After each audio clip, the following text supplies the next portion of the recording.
Committee on Foreign Affairs will come to order. I'd ask that everybody rise. Join me in the Pledge of Allegiance. I pledge allegiance to the flag of the United States of America and to the republic for which it stands, one nation, under God, indivisible, with liberty and justice for all. Thank you.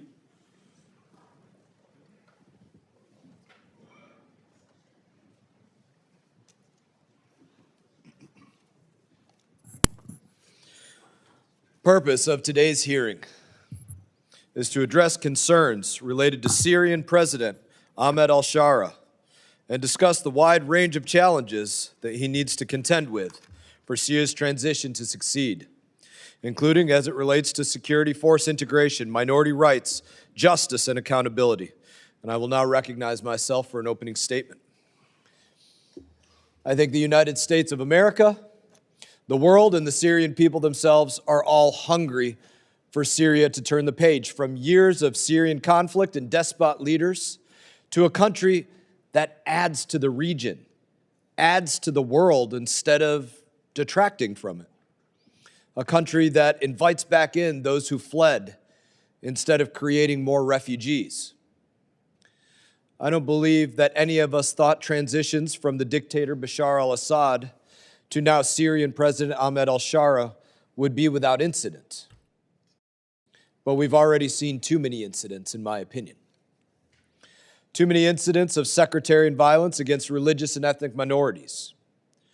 There are a wide range of challenges faced in Syria in order to reach a peaceful democratic governance.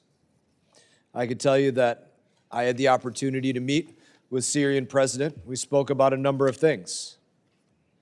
There are ongoing challenges, including the presence of foreign fighters within the security forces, many of them backed by Turkey.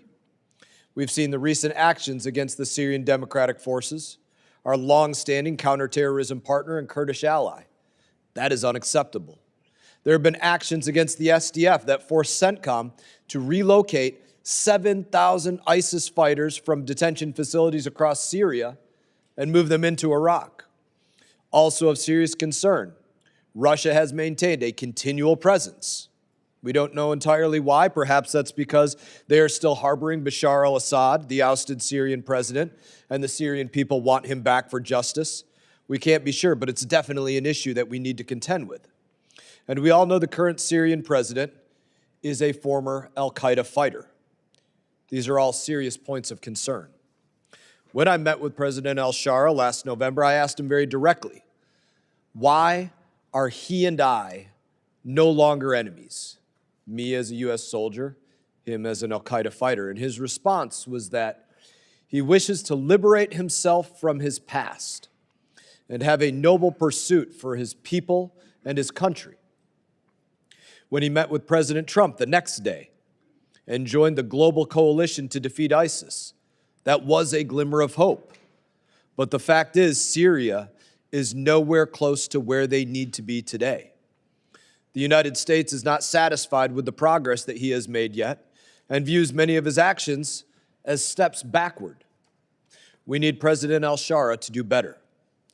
These are not easy things to deal with, but recent actions against Druze, Kurds, and Alawites are all steps in the wrong direction. They do not create confidence for the United States in President al-Shara's desire to create, as he said to me, a noble future for the Syrian people, as he said he wanted to do. President al-Shara does not have a blank check from the United States of America. The United States repealed the Caesar sanctions because the reason for them to exist, which was the presence of Bashar al-Assad, that reason no longer existed. But we made it clear that conditions must be met in exchange. Those conditions include advancing military integration, protecting religious and ethnic minorities, as well as their integration into the Syrian government, and working with the United States to combat terrorists.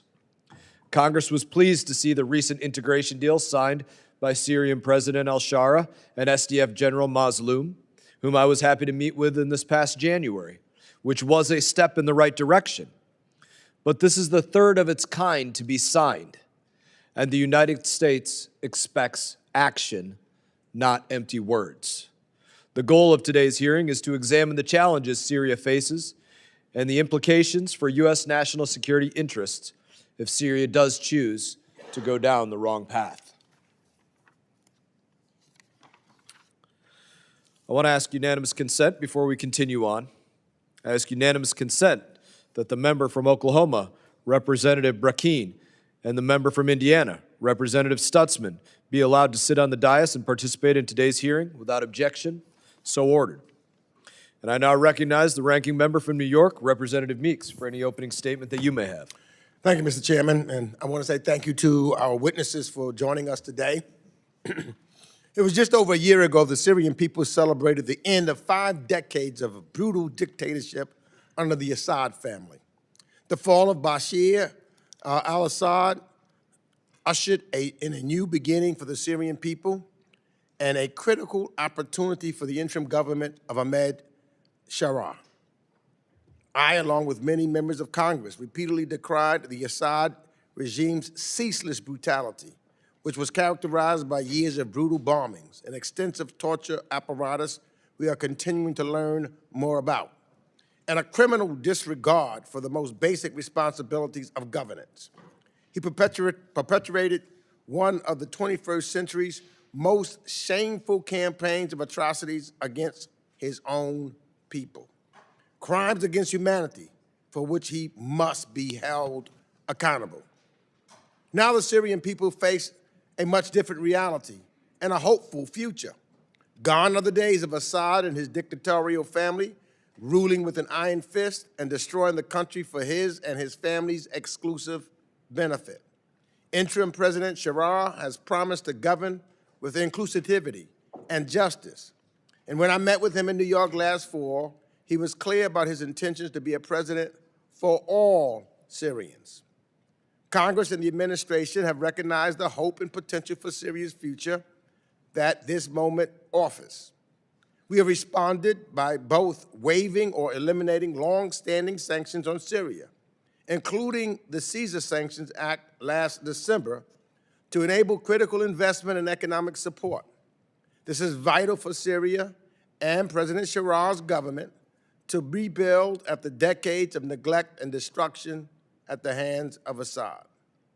And while I am optimistic and supportive of the Syrian people working toward a new future, I am also deeply concerned by recent violence against ethnic and religious minority communities. Incidents such as last April's brutal violence against the Druze communities in Swawada, which killed dozens of civilians and damaged several homes, and continued attacks against both Syrian Christians and Druze underscores the insecurity plaguing Syria's transition. Last June's ISIS attack against the Marius Orthodox Church that killed over 30 worshipers and injured dozens more is yet another brutal reminder of the threats Syrian minorities face. Additionally, I'm concerned for Syria's Kurdish communities and the situation they face after years of their courageous partnership with the United States of America. The Syrian Democratic Forces, or the SDF, served as critical counterterrorism partners in operations against ISIS, proving an effective and capable force. But once again, the Kurdish people are facing violence at the hands of Damascus-based security forces, including as recently as just last month. I'm encouraged by the January 30th agreement between Damascus and the SDF, but need to see commitment from President Sharaa to implement it and rein in the abuses of certain units. Finally, as June's attack on the Orthodox Church and another attack last December that killed 3 U.S. personnel show, ISIS has been degraded but must be fully eliminated so as to no longer pose a threat to the Syrian government, as well as to Syrian civilians or U.S. interests and partners in the region. To be clear, eliminating ISIS is not purely a military matter. Stabilization and development efforts must also provide alternatives and livelihoods for those who are too often ripe targets for ISIS recruitment. especially families and youth in Syria's impoverished rural areas. But the Trump administration's destruction of USAID has crippled those efforts. So I'm keen to explore ways in which we in Congress can act to support those goals. In short, while I stand with the Syrian people in turning the page toward a new future, we must see President Sharar keep to his word of being a president for all Syrians and ensure Syria's ethnic and religious minorities are safe and fully represented. Thank you, and I yield back the balance of my time. Thank you, Ranking Member Meeks. Other members of the committee are reminded that opening statements may be submitted for the record. We are pleased to have a distinguished panel of witnesses before us today on this important topic. Many people came to hear you all today. The Honorable James S. Jeffrey, the Philip Solanz Fellow at the Washington Institute for Near East Policy, and Ambassador Jeffrey previously served as Special Representative for Syria Engagement and Special Envoy to the Global Coalition to Defeat ISIS from 2018 to 2020. Mr. Andrew J. Tabler, the Martin J. Gross Senior Fellow at the Washington Institute for Near East Policy. Mr. Tabler was the Syria lead at the National Security Council during President Trump's first term and later went on to work with Ambassador Jeffrey at State. Ms. Nadine Maenza, the former chair of U.S. Commission on International Religious Freedom. And Dr. Mara Karlin, a professor of practice at Johns Hopkins University School of Advanced International Studies and a visiting fellow in the Brookings Institution. This committee recognizes the importance of the issues before us and is grateful to have you here to speak with us today. Your full statements will be made a part of the record. I will ask you to keep your spoken remarks to 5 minutes in order to allow time for members to ask their questions of each one of you. I now recognize you, Ambassador Jeffrey, for any opening statement that you may have. Thank you, sir. My oral remarks will reflect a summary of my written statement. Mr. Chairman, Mr. Ranking Member, members of the committee, today Syria is probably the most important front in the international community's effort to stabilize long-term the Middle East following the 2-year war begun by Hamas's terrifically horrific attack on Israel. The victory gained by Israel, the U.S., and regional allies over Iran and its proxies opens the door to possible sustained peace and development in Syria and the region, as laid out in President Trump's Riyadh speech. The administration is pursuing now generally in Syria an effective policy towards that end, building on the success of the Biden and the first Trump administration Syria policies supported by Congress, which helped bring Assad down.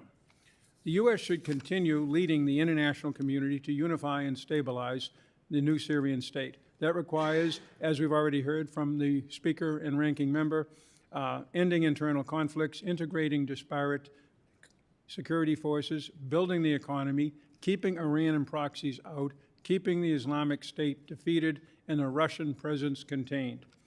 This effort does not need massive American resources, but rather sustained attention, particularly to ensure that the international community follows common policies among all of us towards Syria. Damascus will only take the difficult but necessary steps to reconcile war-hardened internal animosities and rebuild destroyed infrastructure if those giving support speak with one voice on approaches and requirements.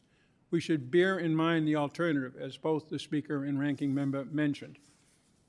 The Syria of yesterday was not only the epicenter of Iran and its proxies' march through the region and the center of Islamic State activity, it was also the scene between 2011 and 2024, as again mentioned, of the most horrific regional conflict since the Iran-Iraq War 40 years ago.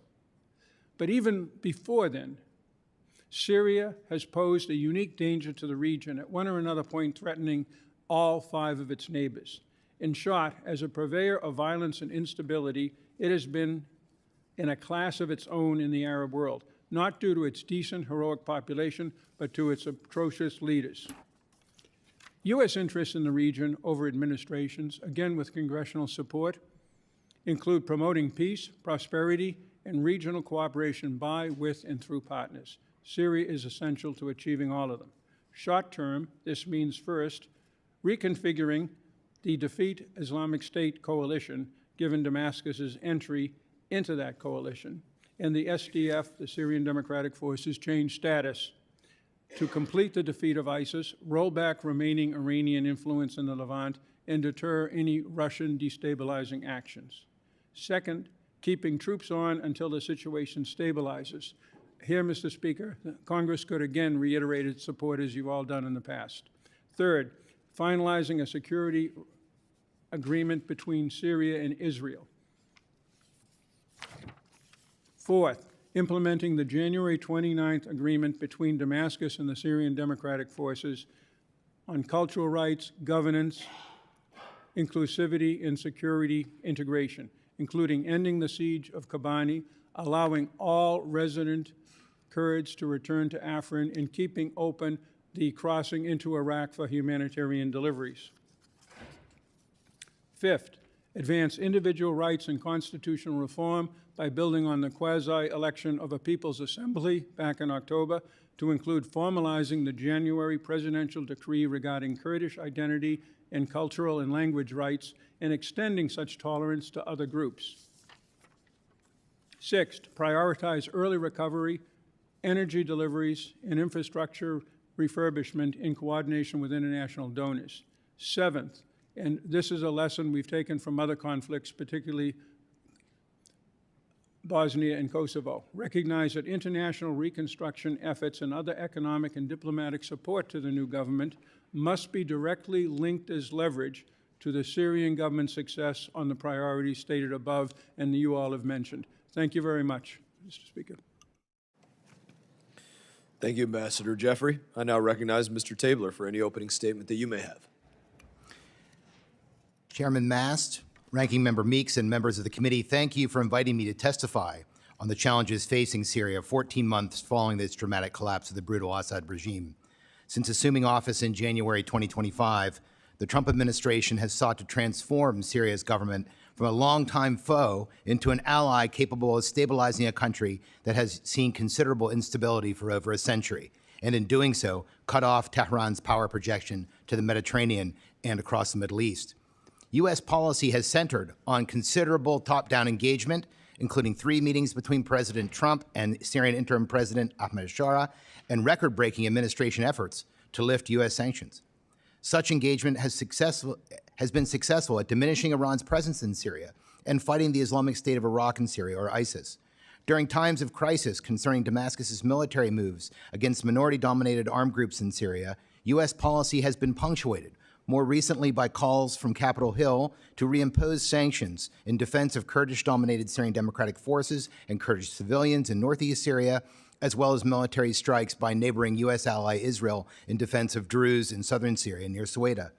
This overwhelmingly good cop, selectively bad cop approach has helped al-Shara government consolidate control over more Syrian territory while averting the often uncontrolled sectarian strife that characterized parts of the Syrian war and that many feared would follow Assad. Damascus's moves against the SDF last month and this month, Druze National Guard last July, and against the Alawite-dominated Assad regime remnants and civilians last March have caused considerable concern in Washington and elsewhere that the emerging al-Shara government in Damascus will be unable to include and accommodate the interests of Syria's sizable minority communities, with some going so far to say that the al-Shara government is replacing Assad's minority-dominated authoritarian regime with one dominated by the country's majority Sunni Arab population. Fortunately, we are not in that situation, at least yet, and we must not end up there. By continuing Washington's approach, all the while more closely watching and evaluating developments on the ground in the United States has a hope of achieving President Trump's vision of giving Syria a chance to succeed, stabilize, and in doing so, defeat ISIS and deal a strategic blow to America's adversaries in Tehran and elsewhere. Perhaps the biggest challenge in evaluating progress are a myriad of information and disinformation campaigns by supporters and opponents of President al-Shara, which, along with recent developments in northeast Syria, is why I suspect you've probably called this hearing. Even people in my hometown of Oil City, Pennsylvania, are beginning to ask questions about what is going on in Syria, why U.S. troops are still there, and who are we handing the country over to. I hope my comments help you and the American people cut through the fog of war and hopefully the emerging peace in Syria. Quickly on your 5 points, On security force integration, Syria's interim authorities under President Bashar have pursued rapid security sector consolidation following the collapse of the regime. While these steps have produced visible institutional architecture, it is unclear if they have resolved the underlying fragmentation of coercive power, and I can go into that in my testimony. On inclusive governance, while institutional coherence has improved, the process has thus far prioritized executive control over broad-based legitimacy. Minority participation, security integration, and decentralization remain unresolved and a work in progress, leaving the transition vulnerable to renewed fragmentation absent more inclusive and negotiated next steps. Civil society space has expanded relative to the Assad era. It's a pretty low bar, but remains fragile and uneven. The Constitution states, under minority rights, states that citizens are equal before the law without discrimination based on race, religion, gender, or lineage. The government constantly reaffirms that Syria is for all. On the ground, however, many Alawites, Kurds, and Druze with whom I speak feel a deep distrust of President Bashar's government and his forces, and in particular, tribal and other forces without insignia that have fought alongside government forces focused on conquering Sweda in southern Syria and during President Bashar's recent campaign in the Kurdish-dominated northeast. On justice and accountability, there have been three main tests. One, on Assad-era crimes, they have established the Transitional Justice and Missing Persons Commission, and I think that's very positive, although both commissions have been kind of slow to act. On the coastal clashes, a fact-finding committee submitted a report to President Bashar concluding that commanders did not give orders for revenge attacks and identified nearly 600 implicated individuals whose names were sent to judicial committees. Public trials have begun, though so far only 14 individuals. The committee's report has yet to be released in full. And last but not least, on the Sweda clashes, a fact-finding committee is still investigating, and in November, members of the security forces were detained, but no numbers were released. Thank you, and I look forward to your questions. Thank you, Mr. Tabler. I now recognize Ms. Maenza for an opening statement. Good morning, Chairman Mast, Ranking Member Meeks, and members of the committee. Thank you for the opportunity to testify on the challenges facing U.S. policy in post-Assad Syria. I will summarize my written testimony, which is more detailed. I served 2 terms as a Trump appointee on the U.S. Commission on International Religious Freedom, or USCIRF, including as chair. I now serve as co-chair of the International Religious Freedom Roundtable, chair of the Institute for Global Engagement, and a senior advisor to the Shai Fund. Ambassador Sam Brownback recently warned genocide could occur in Syria within 4 years if the U.S. does not have the right policy. As this committee considers U.S. policy in Syria, it is urgent that we weigh its impact on religious freedom and vulnerable communities, including Christians, Yazidis, Druze, Alawites, Kurds, and others.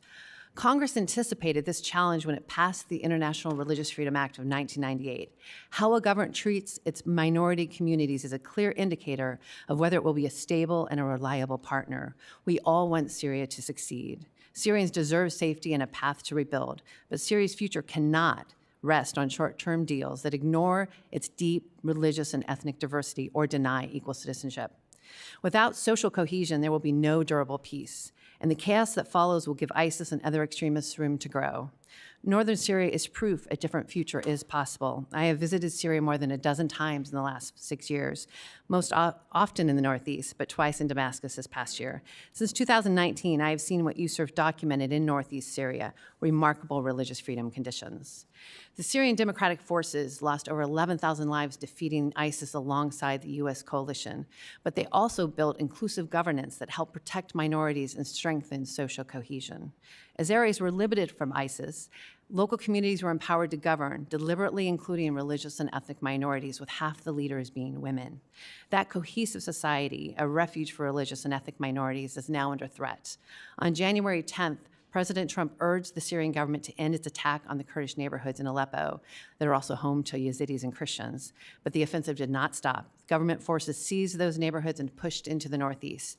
During the operation, Islamist Syrian security forces themselves recorded and circulated evidence of horrific crimes against Kurds, including beheadings, even of women fighters, execution of families, female fighters' body thrown from a building, rape, torture, including the gouging out of eyes. The northeast did not need to be integrated by force at this cost of human life.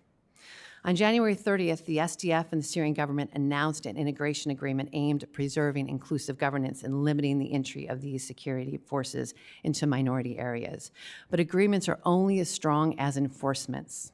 The U.S. should press for transparency, monitor conditions on the ground, and make clear violations will carry consequences, because preserving local governance and security is essential to protecting religious and vulnerable communities, and it could be a model for other vulnerable areas.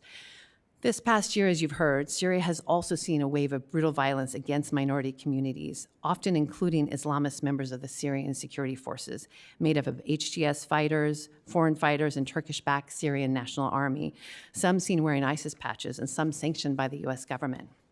Alawites faced horrific large-scale killings in March 2025 with entire neighborhoods targeted. Men, women, and children. Some reported deaths of around 1,500. But most believe the toll is far higher, and of course, violence continues. Druze communities in Soweto faced staggering violence in July, reported mass killings likely higher than the 1,600 reported, with abductions and disappearances, sexual violence, mass displacement of at least 120,000. 4 civilians were executed over the weekend, and there's been an expanded siege in the last few days. Christians were targeted in the June 22nd suicide bombing of Mar Elias Church in Damascus, reportedly by ISIS, killing at least 25 and wounding over 60.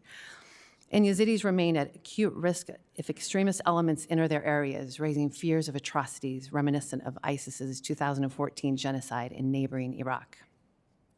My written testimony provides details and a full list of recommendations. I will just highlight a few. Designate Syria a country of particular concern unless immediate verifiable changes are made. Create a mechanism to monitor and enforce the January 30th Northeast Integration Agreement and pass the Save the Kurds Act. The United States should also demand that Syria end the sieges in Kobani and Soweto, deliver an inclusive government, revise the interim constitution to guarantee equal citizenship, correct Yazidis' legal status, and remove foreign fighters and sanctioned actors from the military. If President al-Shara is a pragmatist, many claim that sustained pressure is the only way to counter the Islamist base and steer Syria away from authoritarian retrenchment and towards inclusive governments and equal citizenship. Only then can Syrians live with long-term peace and stability. Thank you. Thank you, Ms. Maenza. I now recognize Dr. Karlin for any opening statement that you may have.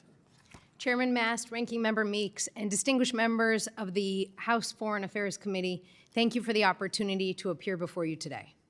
Just over a year has passed since transformative events occurred in Syria. President Assad was deposed, and notably, none of Assad's backers were able or willing to recognize him. Here's my bottom line up front. After many decades, Syria is moving in the right direction, but its trajectory is not guaranteed, and the struggles it faces may get harder. Building the new Syria requires juggling major political, economic, and security opportunities and challenges simultaneously. Political fragility characterizes Syria. The government has taken many pragmatic steps, and their writ is weaker the further one travels from Damascus. There have been some troubling instances of restrictions that merit scrutiny for evidence of the government's influence and ideology. Many minority groups hold justified fears about what their future will be in the new Syria. The civil war shattered Syria's economy. 90% of Syrians live in poverty, and rebuilding will take more than $200 billion. The human element is inextricably tied to the future of Syria's economy. Millions have returned home, and millions more fear doing so. I saw the major economic challenges firsthand on a recent visit to Syria. While Damascus itself is bustling, just 15 minutes out of town, there is devastation as far as the eye can see. The security situation in Syria is growing trickier, characterized not by widespread violence, but by worsening violence in certain areas.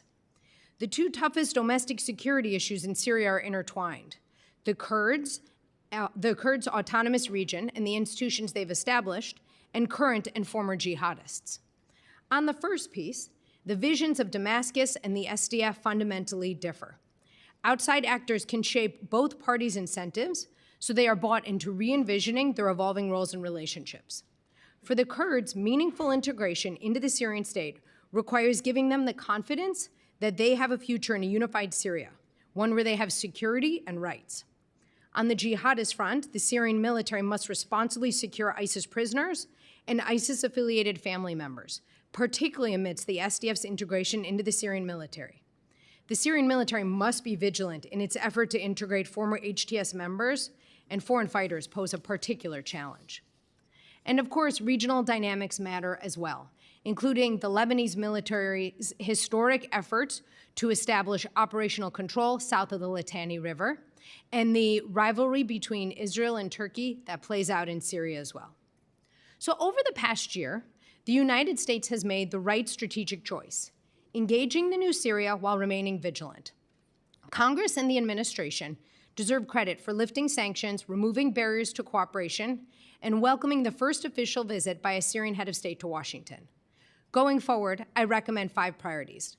First, reopen the U.S. Embassy in Damascus. This should be the top priority and would provide a crucial platform for implementing the following recommendations. It must, of course, be executed in ways that meet security requirements. Second, monitor the ISIS threat. Encourage the Syrian government to meaningfully participate in the global coalition to defeat ISIS. Also, task the Pentagon to offer a quarterly report detailing its approach to countering ISIS, including the U.S. military's mission and rules of engagement, and the plan to secure ISIS prisoners that are transferred from Syria to Iraq. 3, launch a security sector reform program. This would involve tasking the Pentagon to work with the Syrian military on a robust program as it integrates armed groups and is rebuilt to facilitate professionalization. 4th, encourage the protection and livelihood of all Syrians. Urge the Syrian government to protect minorities, including holding those who violate this tenet accountable. The dismantlement of USAID means there are fewer tools available to the United States to help a fragile country. This is not merely a humanitarian concern, but a security imperative. I recommend you task the State Department to explore what stabilization and development resources still exist to build capacity in critical sectors. And 5th, continue U.S.-led regional security convenings, because only the United States has the credibility to facilitate dialogue on security arrangements between Syria and Israel and Lebanon and Israel. And relatedly, the regular U.S. engagements with Turkey appear to have been beneficial as well. Today, Syria is undergoing a moment of transformation, a rare one for a country that has seen so much destruction for so long. The United States can help the new Syria seize this opening. Thank you for the opportunity to appear before you, and I look forward to answering your questions. Thank you, Dr. Karlin. I'm going to be here till the end no matter what, so I'm going to start by recognizing my colleagues for questions. We're going to begin with Mr. Wilson. Thank you, Mr. Chairman, and thank each of you for being here today. Witnesses, we so appreciate, I'm very hopeful that we can give Syria a chance. And I want to thank Chairman Brian Mast for his support of lifting the Caesar sanctions. This is fulfilling President Donald Trump's call to give Syria a chance. I am personally appreciative in that November a year ago, the Assad dictatorship correctly condemned me as an enemy of the state. And then 3 weeks later, Assad fled to Moscow. And then 8 months later, I was grateful to be in Assad's office in Damascus with the new president of Syria. And so times have truly changed. And how incredible it was bipartisan, bicameral, with Senator Jeanne Shaheen from New Hampshire. Additionally, it's exciting to me to give Syria a chance with President Trump welcoming President al-Shara to the White House. It was reported it was the first time in 250 years that a leader of Syria has visited the White House. That's from the American perspective. The Syrian perspective, with the world's oldest city, Damascus, is the first time in 8,000 years that a Syrian leader has shown up in the White House. And so, indeed, with the challenges that have been identified, and hey, Chairman Mast was quite pointed with President al-Shara about addressing change. And so this is not new, as we were together a couple of months ago. Ambassador Tom Barrack is doing a tremendous work in securing a ceasefire and integration agreement between the Syrian government and the Syrian Defense Forces. I'm really grateful for the efforts of Prime Minister Massoud Barzani and the Kurdistan regional government in Iraq for assisting in these historic diplomatic efforts and the agreement between President Ahmad al-Shara and General Massoud Abdi Mazloum. I'm grateful to have founded the Kurdistan Regional Caucus 20 years ago, and now the Kurdistan Regional Government of Iraq is a symbol of prosperity. With that in mind, we have, unfortunately, hardline elements of the PKK in Kandil that are intent on spoiling this with continued conflict. And what can be done to avoid the conflict which would destabilize the Kurdish communities of Syria, Turkey, Iraq, and Iran? And Ambassador Jeffrey, how can Congress support President Trump's objectives of integration and stabilization, and how can we address the Kurdistan Workers' Party, PKK, role of some disrupting? Thank you, Congressman. I've been involved with the PKK since the outbreak of the attack in Turkey in 1984. Wow. We're at a turning point. First of all, with the ceasefire in Turkey, this is real, between Öcalan, held in prison, the leader of it, and the Turkish government. It's been going on now for a year. It is gaining real momentum.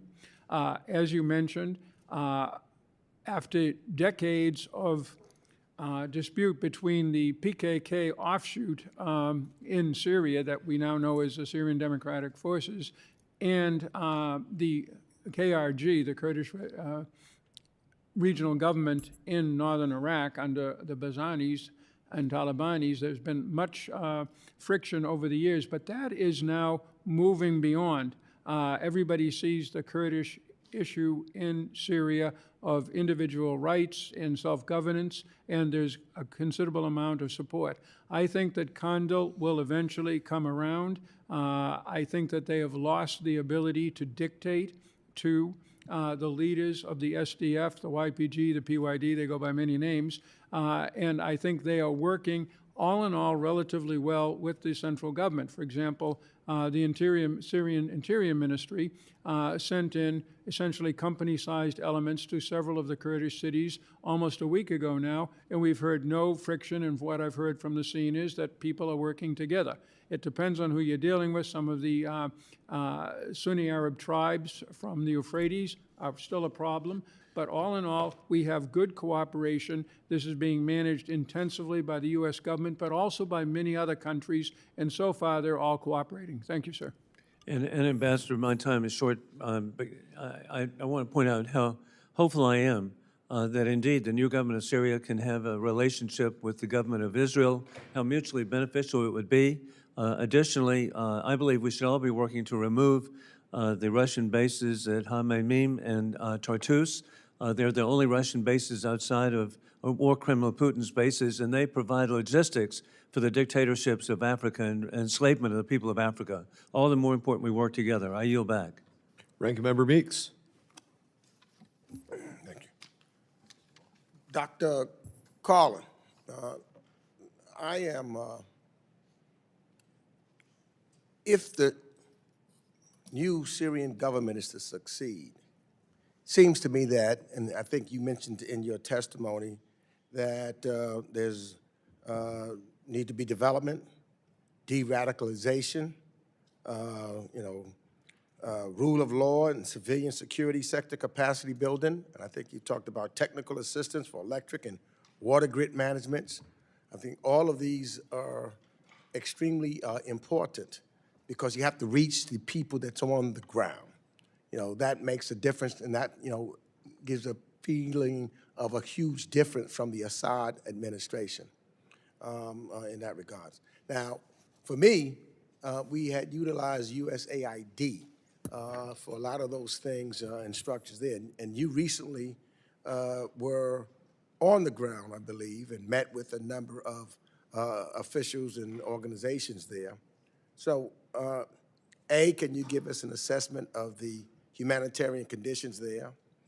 And B, could you tell us, what we could have done or what we might have been doing at the USAID with the tools that we have? And then how do we, without the tools now of USAID, how do we become successful? We know a lot of this got to be done by the Syrian people, but when I spoke to President Sharar at the UN, he was asking for those kinds of things also, saying and using that as an indication of how he wanted to try to change things in Syria. Thank you, Ranking Member Meeks. the humanitarian situation is pretty devastating. As I noted, inside Damascus, you don't see it as much. You drive not terribly far away, and it's just skeletons of buildings, unexploded ordnance, and folks trying to figure out what is their livelihood in this new Syria. Millions have returned. Millions just aren't sure what does returning look like. Will they be secure? Will they have jobs? What could that be? So there is a whole lot to be done on that humanitarian front. Now, we used to have a whole lot of tools to help with this, as you note, Ranking Member Meeks. I think the Office of Transition Initiatives in USAID was a perfect case study. They did a lot to help fragile states who are undergoing transitions. And to be clear, this is not just altruistic, of course, right? It is in our interest for a country like Syria to be secure and to be stable, so it doesn't export its problems the way that we have seen with Syria in particular over the years. And that doesn't exist anymore because of decisions made by this administration. So going forward, there's a couple of things we can do. One, we can work with the State Department to see what stabilization resources they have maintained and the extent to which they are prioritizing Syria. Given how crucial the Middle East is to U.S. national security interests, we'd think this would probably want to be high on their priority list. Another thing we can do is work closely and have U.S. leadership to convene allies and partners, both around the region, but in particular from across Europe, who also have a real interest in a stable and secure and therefore prosperous Syria as well. Thank you. Well, thank you. Let me just ask, is there anything else that you think that we in Congress should be paying attention to what's missing, and anything else you think that we should be advocating for in regards to trying to help stabilize the humanitarian assistance? Thank you.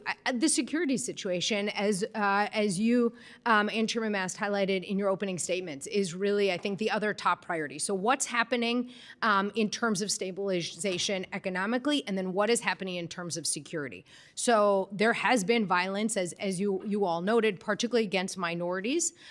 What is the government doing to hold those accountable who are violating those norms? What are they doing to ensure that folks feel like they have a future in Syria? Otherwise, they are either going to destabilize the country or they're going to leave and potentially ultimately destabilize other places as well. And that's exactly, because are there any additional actions that you think the Trump administration can do to ensure the protections of these communities, to hold, for example, the perpetrators of abuses accountable? Is there anything else that you think that we can and should be doing to ensure that the key pillars of the January 30th agreement are implemented? This agreement seems right. The question is less the words on the paper and more what are the actions that are taken? What is the reality? The United States has been a crucial, has played a crucial role in shaping this agreement coming together in the progress that has been made to date. So I would really urge this to be a very high priority, as it has been for this Congress, and as we have seen this Congress's leadership and the administrations as well. This agreement has to work. Frankly, if it does not, we will see profound fragmentation and it can perhaps push aside dreams of a newer and prosperous Syria. Thank you. You're back. Thank you, Ranking Member Meeks. I'm going to go to Representative Perry next, but do I understand you have a video that you want to play? That's what I was going to ask. For the tech team, is it ready yet? So, Representative Perry, are you comfortable if we come back to you in another round? Very good. Representative Issa. Thank you, Mr. Chairman. Ambassador, put on your Wayback Machine hat. We were dealing with Syria, once part of Transjordan, once owned for 600 years by the Turks. Turkey's influence today is renewed and significant. Is that fair to say? It is, but it is an Arab country in an Arab Middle East, and there are inherent tensions between Turks and Arabs. Yes, sir. But some of the things that we're seeing in Syria seem to be affected by Turkey. In other words, the treatment of Kurds seems to be a common denominator. For example, Turkey's inability to deal with or unwillingness to deal with minorities being treated fairly within Turkey seems to also be a similar problem in Syria today. There have been problems in the past. I would say that over the last 15 years, particularly in the last 2 years, there has been an extraordinary reconciliation between the Kurdish population and the Turkish government. We see this with the actions of the Kurdish party in the Turkish parliament and the cooperation on a ceasefire. Now, what the Turks have asked for, and it's reasonable with the Syrian Kurds, is because the Turkish government has long had an extremely close relationship with both the Barzani and Talabani Kurds in northern Iraq, and I've been witness to that over decades. What they want is for the Syrian Democratic Forces leadership to sever their ties with the PKK and accept the larger ceasefire that is being worked with Öcalan. In fact, Öcalan, the leader of the PKK, who's in prison now, has called for the Syrian Democratic Forces to do that. So it's fair to say that one of the impediments that Syria faces in its reunification is, in fact, coming up with a way to deal specifically with a minority that identifies itself throughout what once was Transjordan plus Iraq. Fair enough?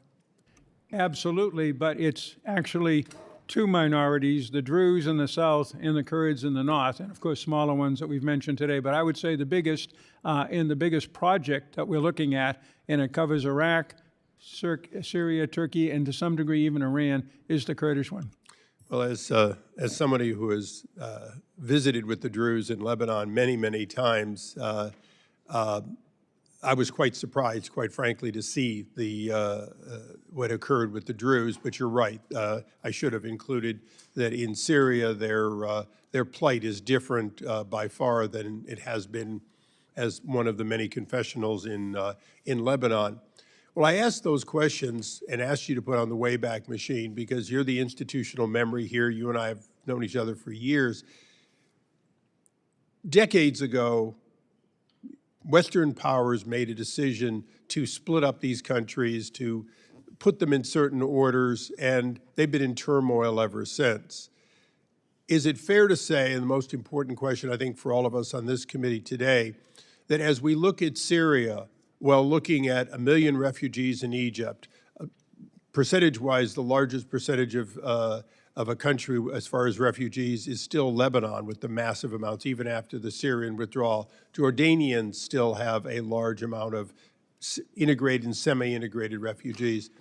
That the State Department and this committee need to look at a holistic approach that goes from Iraq to Turkey, from Turkey all the way down to Egypt, and that if we look at Syria in a vacuum and we don't deal with these broader problems, we will be back here again, as the doctor said, and we'll be looking at, well, where's our agency to stabilize or fund this, rather than did we have a plan to help this region recover fully, not just one country?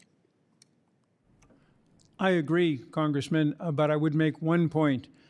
We've been able to do that successfully in Europe with the help of our European partners and in East Asia, where I began my military career.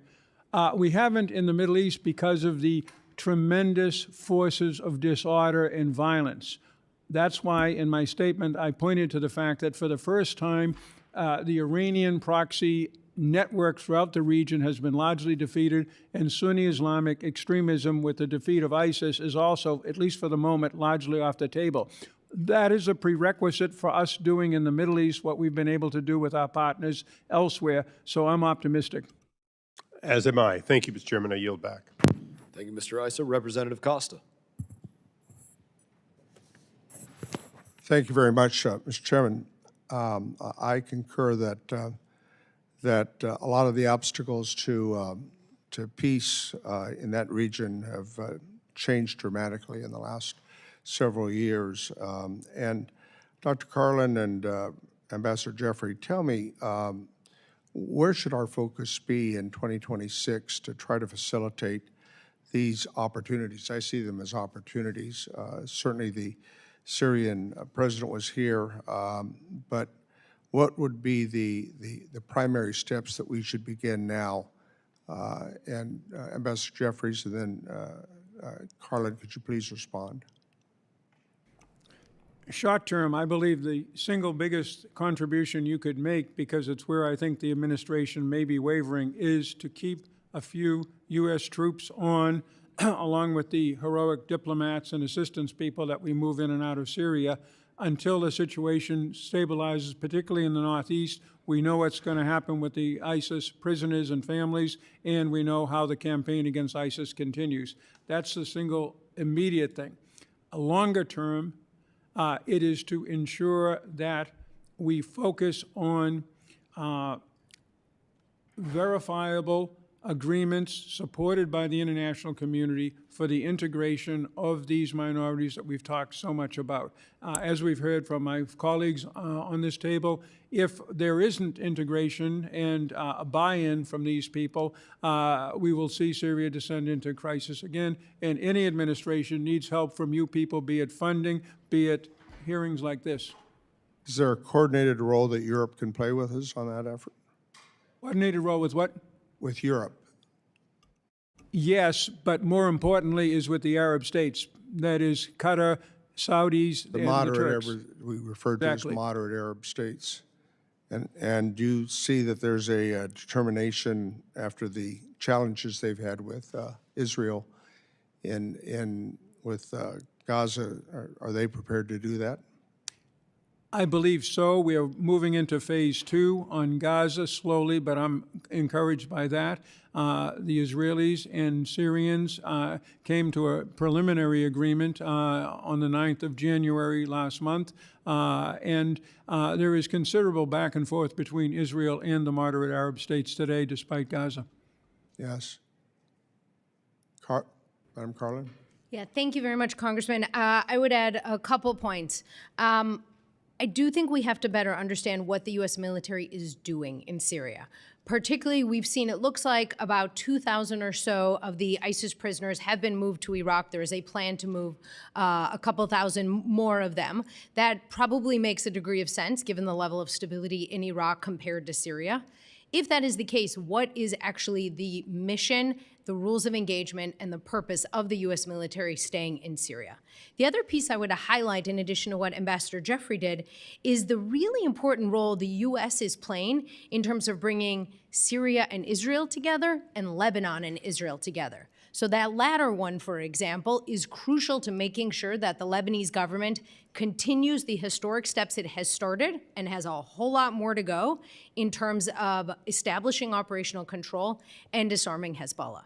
On the former, on the Syria-Israel piece, making sure that that is a quiet border, making sure that the Israelis are able to have trust in Damascus and its willingness to behave as a responsible security partner is all really crucial for some sort of stability in the Levant. How much disruption do we think Hezbollah is still capable of doing in those neighborhoods? So they have been devastated at the leadership level and operationally, and it doesn't appear as though they have been able to substantially rearm. They have largely permitted the Lebanese military to take the steps it has over the last few months to disarm them south of the Litani River.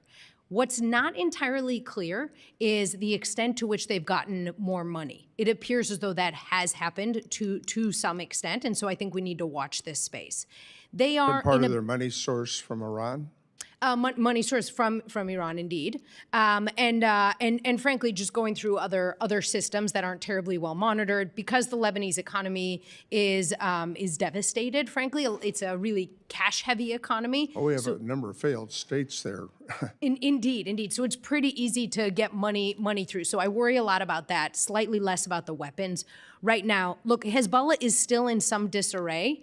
They also know things are about to get harder for them if the military decides, and I hope that it does, to keep on going further north and to the Bekaa Valley to actually disarm them.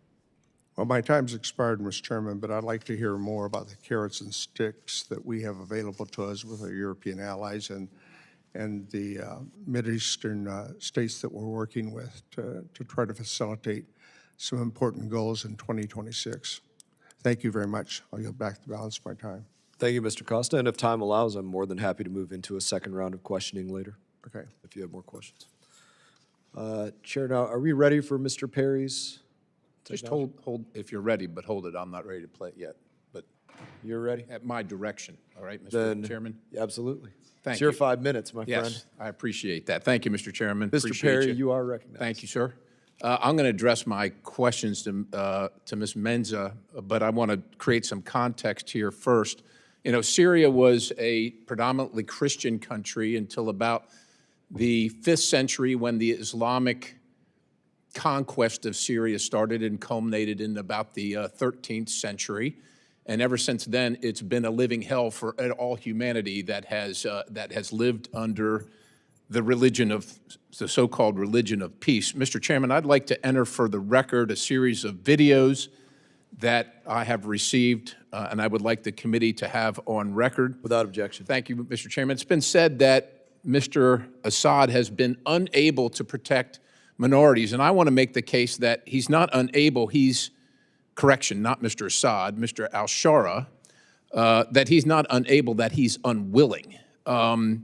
Because as former, HTS is wandering around and Mr. Jelani rebranded al-Qaeda is not a whole lot different than ISIS. It's not a whole lot different. Let's face it, if you had a choice between ISIS and al-Qaeda, which one would you really choose? Is there a whole lot of difference? And I know that HTS has said, that they renounced global jihad, but they haven't renounced jihad in Syria. They haven't renounced that at all. And so to set the context of, because people talk about violence here, but they don't know what it looks like. So we're going to play a video, and I'm going to just tell you up front, if you don't want to see things that are shocking and barbaric, turn your eyes away. It's about 40 seconds, and then I'm going to ask you some questions, ma'am. Go ahead and play the video, please.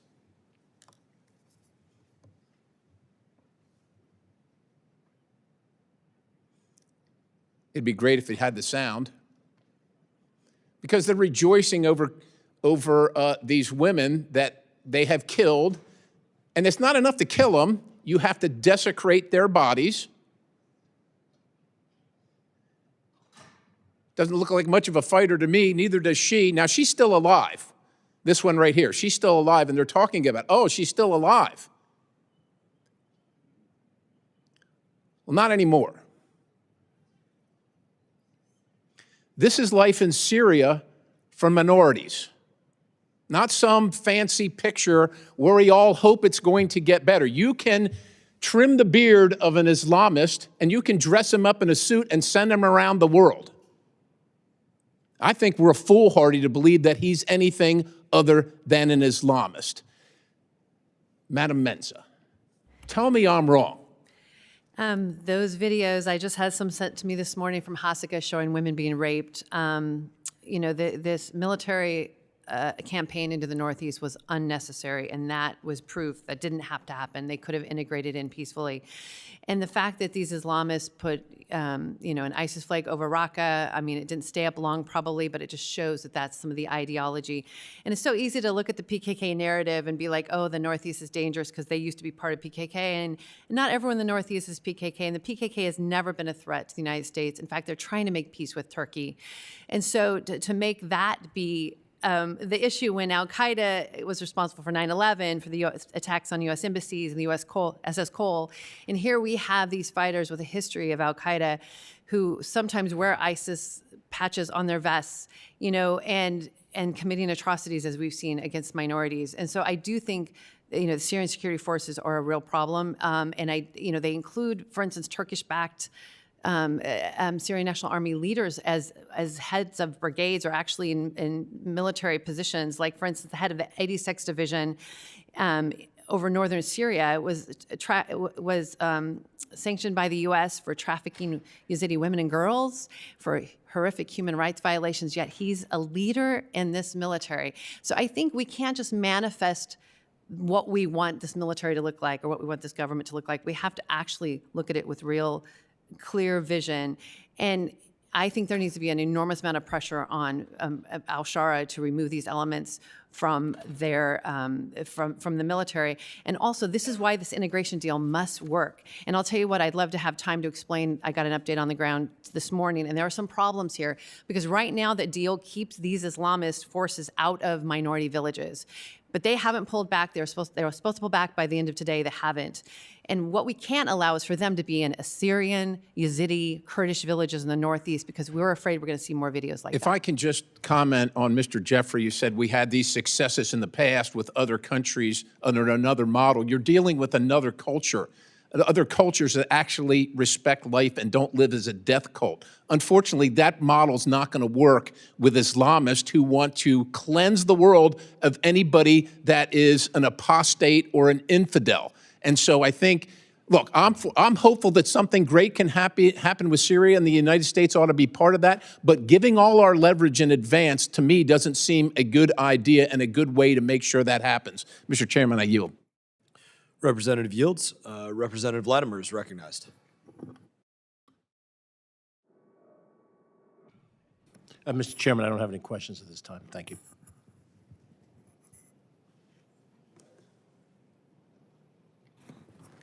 Thank you, Mr. Chairman.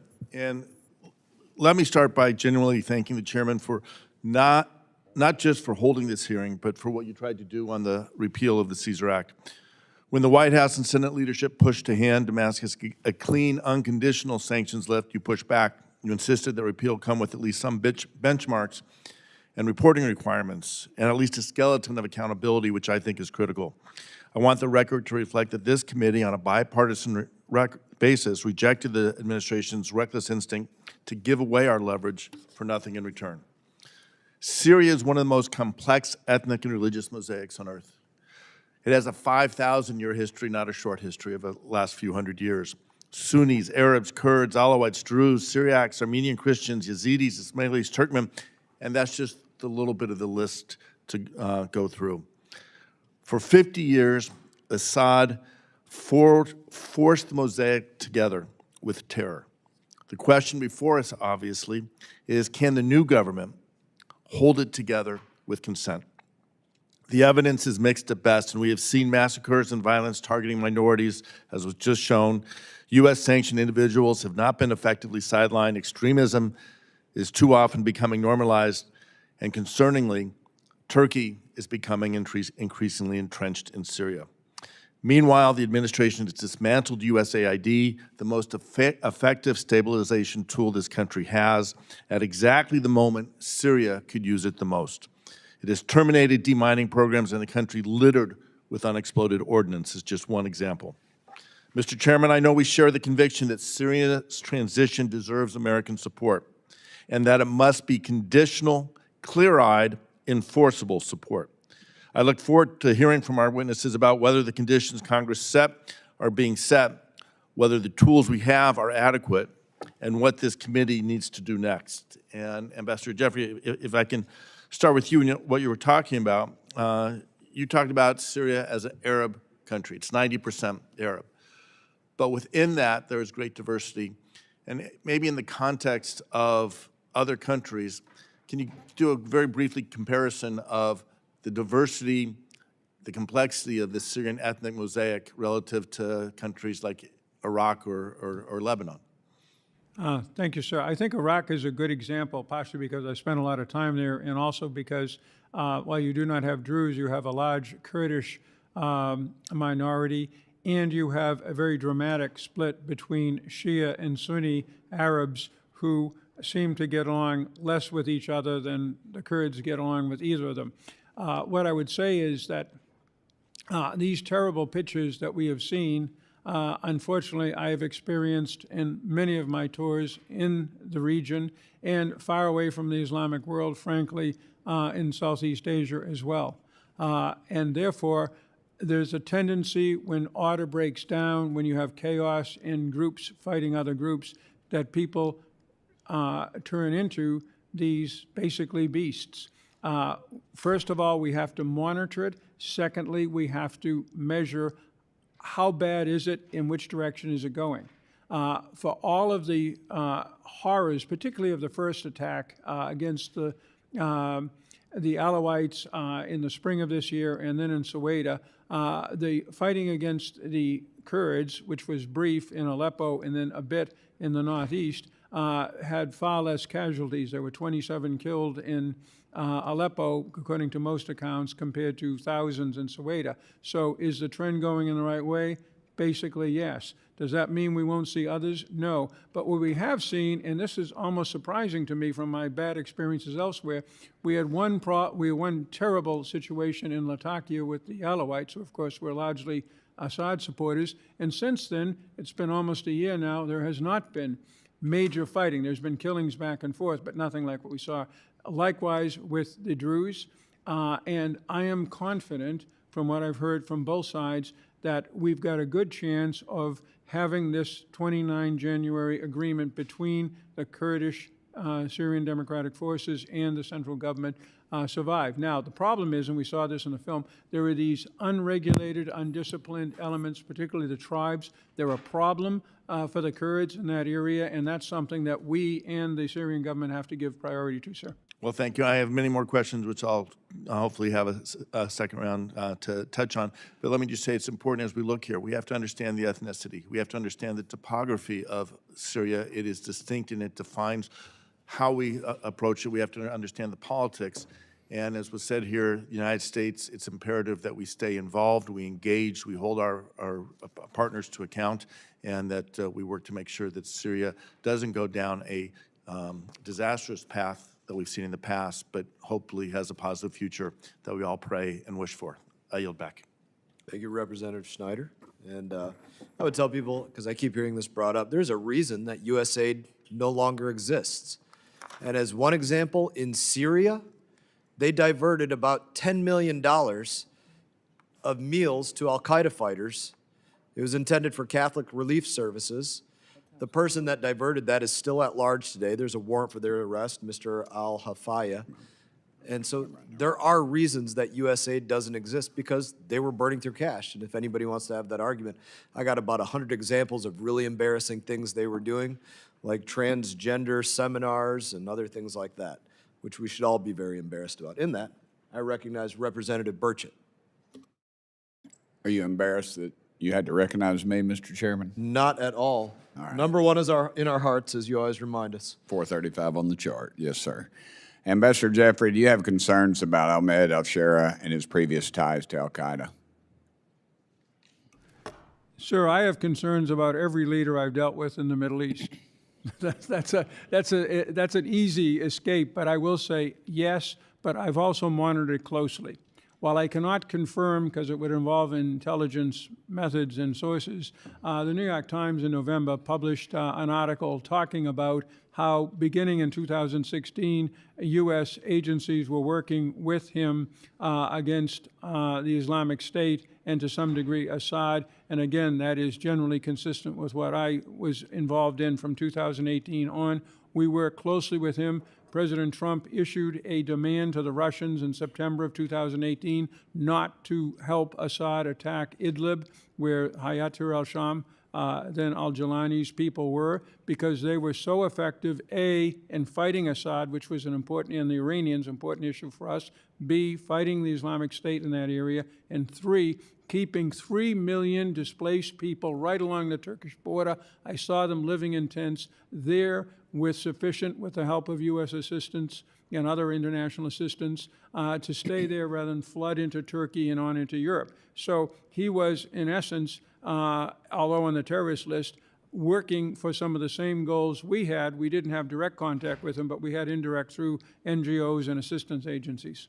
You also have, you touched on around the edges of this, you have concerns about the continued centralization of government power in Syria? Yes, very much. Also, is Ahmad al-Sharaa following the conditions of the recent ceasefire with the Syrian Democrat forces? It's too soon to tell. As I said, it depends on the element. The Ministry of Interior people I've heard from all sides, including the Kurdish, have been working well, and they're the ones who are inside Kurdish cities, Hasaka and others. The Ministry of Defense and their army troops, they're a mixed bag. We've heard from my colleagues here what the origins of some of them are, and we know them from 2019. And the worst problem is, as we saw in the films, these tribal fighters, and they need to be brought under control. They've been quiet over the last few days, but that needs to be watched closely. I would say so far the agreement is holding, and all sides, including the international community, are all pressing both sides to adhere to it. And that's good if everybody talks with the same message. Okay, thank you. Ms. Maenza, did I say that right, Ms. Maenza? Is that correct? Nobody ever gets Burchett right either, so. How can the United States trust or partner with Syrian government forces to counter ISIS Iranian operations and influence? You know, after having the insider attack against U.S. forces in December in Palmyra, I mean, I think it showed the inconsistencies of these forces. I mean, there was a member of the security forces that stopped a suicide bomber from going into Aleppo that was supposedly targeting a church. So I do want to say the inconsistency. And I think it's premature to be partnering with these forces to fight ISIS. I think the U.S. should continue with the SDF, our partners who have never seen an insider attack, as we continue to counter ISIS, because as we're seeing with all this chaos, ISIS is rising again, and we need to be very proactive in how we approach that. Where are they getting their funding, ISIS? Yeah, that's a very good question. And my colleagues might have a better sense about that. But, you know, when I was in the Northeast last April, I asked, or a year ago, October it would have been, and in 2024, I asked people in Raqqa, I asked Assyrians in the Khabur Valley, everywhere I was by myself, one-on-one, said, what do you do when you see somebody that's become an extremist in your community? Who do you go to? Like, is there an office? And you know what every single person told me, even in Raqqa? We just don't see that anymore. They had built a society in Northeast Syria because they had built, not that they were not that they're perfect, but because they had built this social cohesion, they had these political dialogues with Arabs, with Christians, with Yazidis, with all the different religions, ethnicities, where they had built this cohesion among all the groups, that it just inside their society, they just weren't seeing their kids join ISIS. And so to me, this military attack, not only was it horrific, the violence we've seen, but it also has deepened sectarian tensions. Of course, we know Assad started those 60 years ago, like the family has ruled minority against majority. They helped heal those in the Northeast, and now this attack is only making things worse and making it much more dangerous for all the people in Syria. I'm out of time, but ma'am, do you have any concerns about Russia's continued involvement in Syrian affairs, yes or no? Yes. All right, thank you, Mr. Chairman. Thank you, Representative Burchett. Representative Sherman, the floor is yours. First, want to comment on the chairman's comments on USAID. I have no doubt that 1/4%, perhaps, of the money that USAID spent in the Biden administration was wasted. You know, when I go to the grocery store, at least 1/4% of the money I spend is also wasted.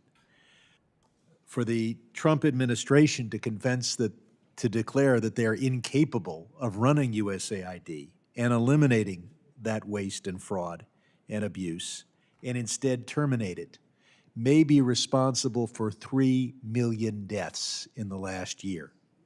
Because we stopped fighting malaria, we stopped fighting HIV/AIDS, we stopped fighting tuberculosis. And even if you're only focused on America, every time one of those viruses infects someone abroad, it is a chance for the disease to replicate, mutate, and migrate back here. And that's why about 11 months ago today, I sat in this seat and showed a picture of Evan Anzu to Secretary Rubio when he said that no one had died as a result of the gutting of USAID, and I introduced him to the first child that he and Musk killed. Focusing on the issues today, I'm certainly concerned about the ethnic and religious minorities in Syria. Dr. Maenza, the National Defense Authorization Act provided for a conditional repeal of the Cesar Act. Within 30 days, the president, under that repeal, is due to submit a report to Congress certifying whether the Syrian government has committed itself to aligning with several U.S. priorities. Among the determinations is whether the Syrian government has made progress in providing security for religious and ethnic minorities, removing foreign fighters, particularly from senior government military positions, and investigating serious human rights massacres of religious minorities. If you were to submit that report today, how would you assess the Syrian government's fulfillment of these conditions? Thank you so much for the question, Congressman.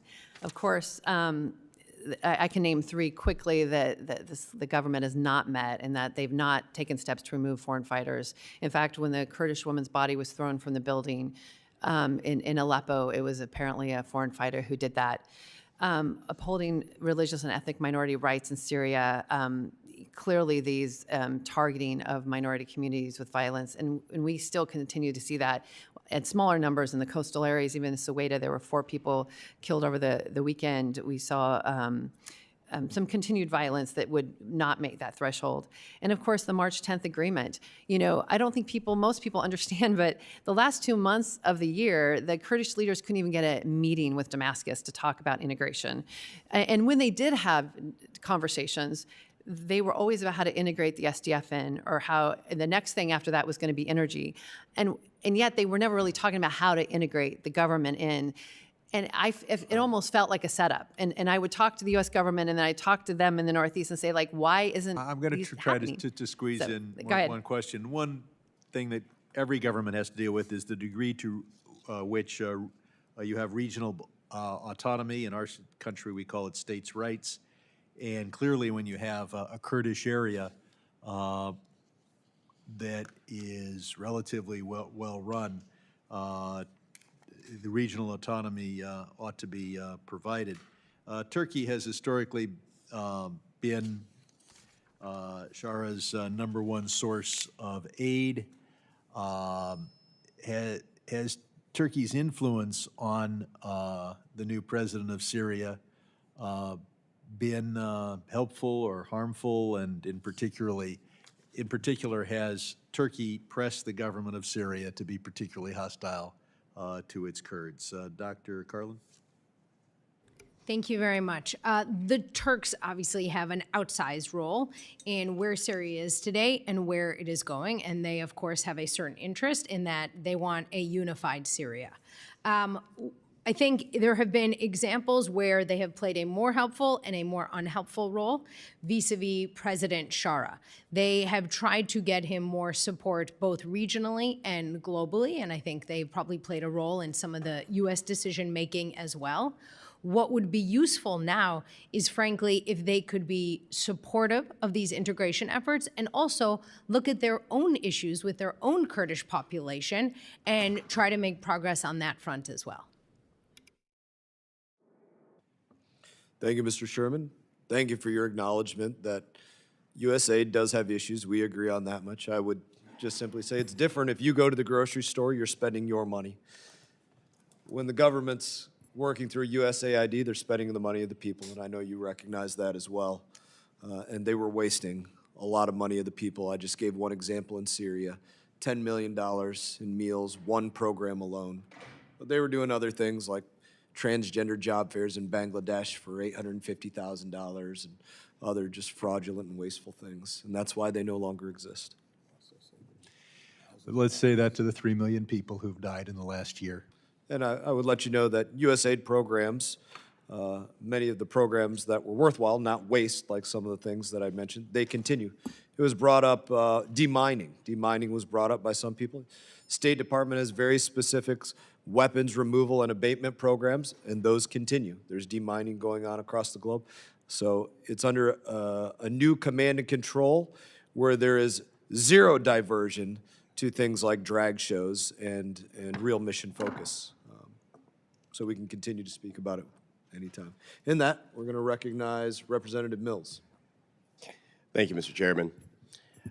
Before I get started, I want to just point out the fact that as we sit in this room, that there are continual ongoing atrocities that are occurring for the Iranian people. 40,000 plus who've been killed by this brutal Islamic dictatorship. Those who have continued to fight in the streets against those who are armed with bravery that many of us can't imagine. You know, I want to just make sure the Iranian people, for those who can hear us, who aren't being subjugated and suppressed and brutally dictated over, that their voices are still being heard here in Washington. And I know that they're not looking for a better deal, they're looking for a better life. And we can only do that when we eliminate this Islamic dictatorship and return it back to what it was as the lion in the sun. So my heart goes out to the Iranian people, and just know that we see that you want a brighter and better future. You know, there's a lot of things that's been mentioned today, and I just want to bring up a few of them. You know, Ms. Karlin talks about USAID OTI. You know, I watch the Office of Transition Initiatives waste more money than almost any other program, that being, let's just say, Ramp Up North, Ramp Up South, the regional Afghan municipalities programs, the ASI South, Afghan Stabilization Initiatives. I've watched time and time again where tens of millions of dollars, including that of SIGAR's November 2011 John Sopko report, where they made false claims by Commodix International, DAI, Creative Associates, and all these for-profit implementing partners who have done waste, fraud, and abuse to the tens of millions, hundreds of millions of dollars. So I would actually caution Ms. Karlin about the fact that OTI has actually seen the greatest risk when it came to corruption, when it came to fraud, and when it came to the inefficiencies. Now, I can tell you, having gone and as one of the first members of Congress to go after the Assad regime had fallen into Syria, with my good friend Marlon Stutzman, who bravely went with me on this, that we went with an open mind. Is al-Shara the best that we could get? Is any of the former leaders that, you know, as Ambassador Jeffries talked about, the best that we could get? No, probably not.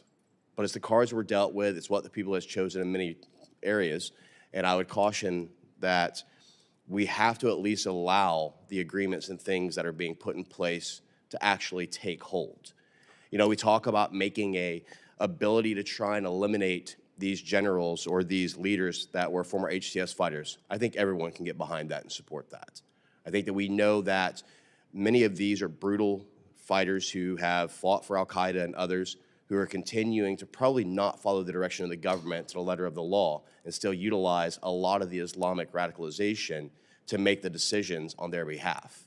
You know, we talk about the idea of eliminating, but we also have to be mindful of what happened in the de-Baathification process of Iraq and how that led to additional insurgency and sectarian violence. We have to caution about the ideas of, oh, we can just set a constitution in place. As Mr. Jeffries knows all too well, the 2005 Iraq Constitution sets forth Article 38, which is saying the government is mandated to protect the people, but whether or not that's enforceable is a whole different story. We also have to talk about inclusivity. Inclusivity is great. That's what we want. But let me remind you of Article 76 of the Iraq Constitution, that its idea of inclusivity created sectarian democracy that hadn't existed since pre-apartheid South Africa and Northern Ireland. This is what actually gave rise to the Iranian militias. This is what gave rise to people like Hadi al-Ahmadi, Qais Khazali, Nouri al-Maliki, and many others. And so we have to be very cautious to take our examples of what we did as America and failed the Iraqi people, what we did as America that failed with regards to Afghanistan, and make sure we don't repeat that, because Syria is important. It is one of the linchpins for stabilization in the region. We have to understand, though, that there has been steps that's been made. You look at the Captagon trade. You talk about how does ISIS and al-Qaeda and all the others make money. Captagon trade is one of the big ones. And guess what? Under al-Shara, 350 million pills in 28 facilities have been eliminated. We talk about trying to work towards protecting Israel, building the relationship between Lebanon and Israel and Syria and Israel. Well, let's talk about the fact that it was under this current leadership that they stopped ISIS from actually trying, and Iranian-backed militias from Iraq, from transferring through Syria into Lebanon weapons that was going to be used against the Israelis.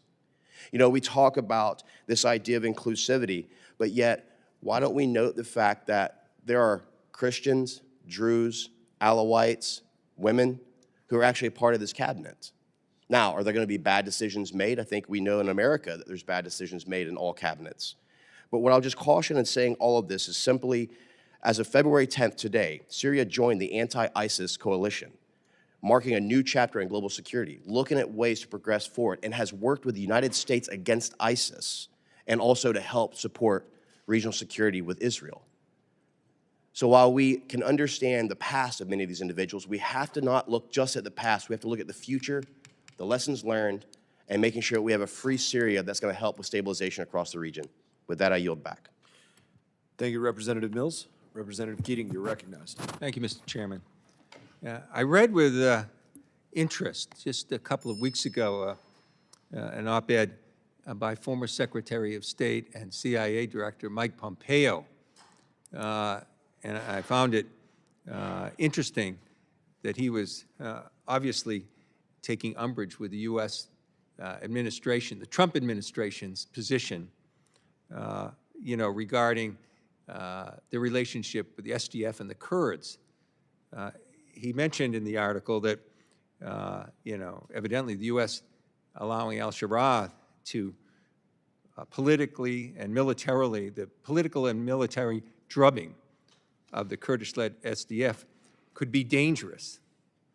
He mentioned that, if the reports are coming out, that President Trump was overly optimistic in his trust with al-Shabaab, and he questioned the administration's lifting of sanctions because it'll remove leverage over al-Shabaab in that regard. He also mentioned that this action would undermine the security directly, for the time being, and indirectly, which I thought was an interesting term too, in eroding the U.S.'s credibility, that reneging on our commitment to the SDF, we would lose the trust of a valuable, loyal, and proven ally. These are the words of former Secretary of State for this administration, former CIA director, so it gave me great pause to read it from him. And he certainly was very involved in this area, in those capacities that he did have and served in the area. It also reminds me that in terms of waning of U.S. credibility of our proven allies, just the pulling back of SIV visas and everything from those people in Afghanistan who risked their lives to help support our troops in other actions in the world when the U.S. are deployed, or in actions in Syria. Are these the kind of signals that the U.S. is no longer a trusted supporter of their allies? So in reading that, I'd like to ask Dr. Karlin, these are concerns, broad concerns, and when they're voiced from, a former high-level Trump official, they make all of us, including myself who had been critical of him, sit up and take notice of this. And the message was clear. He couched something saying, well, if reports are true, but the message was quite clear.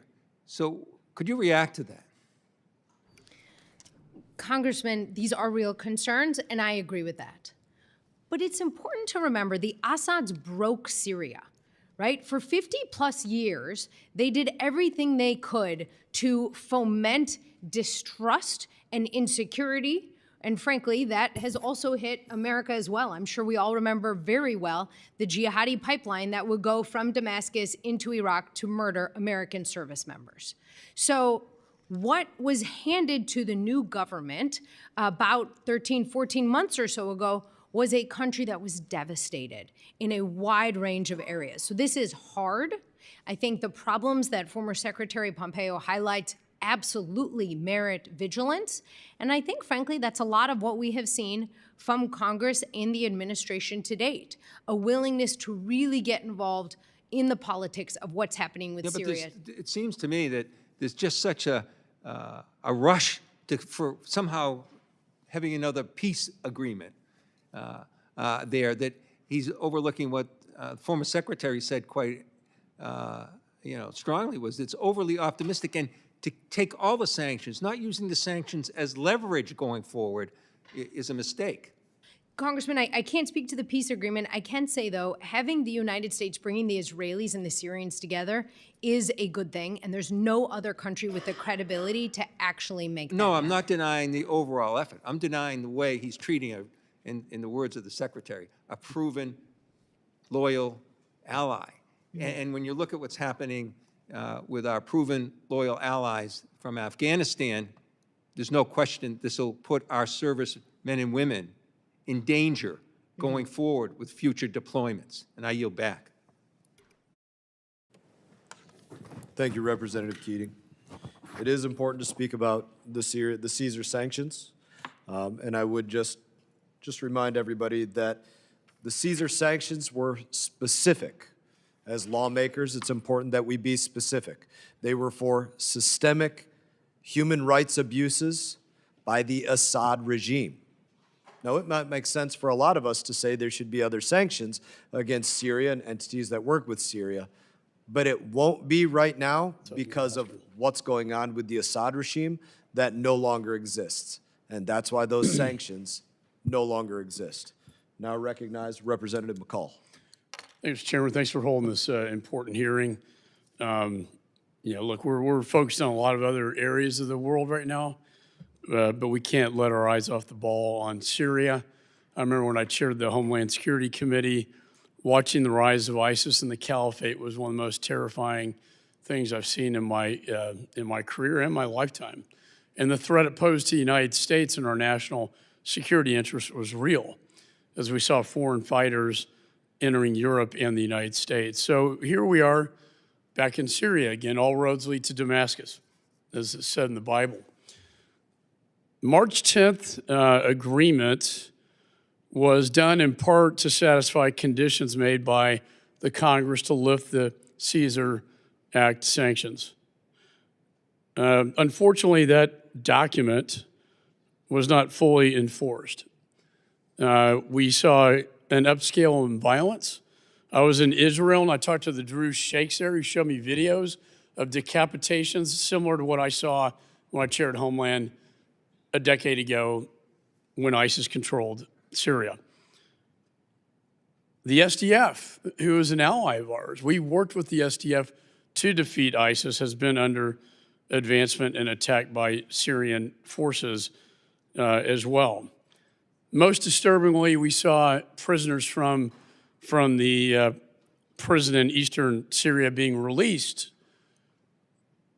to go God knows where. Thank God CENTCOM stepped in and removed 7,000 remaining ISIS detainees to Iraq.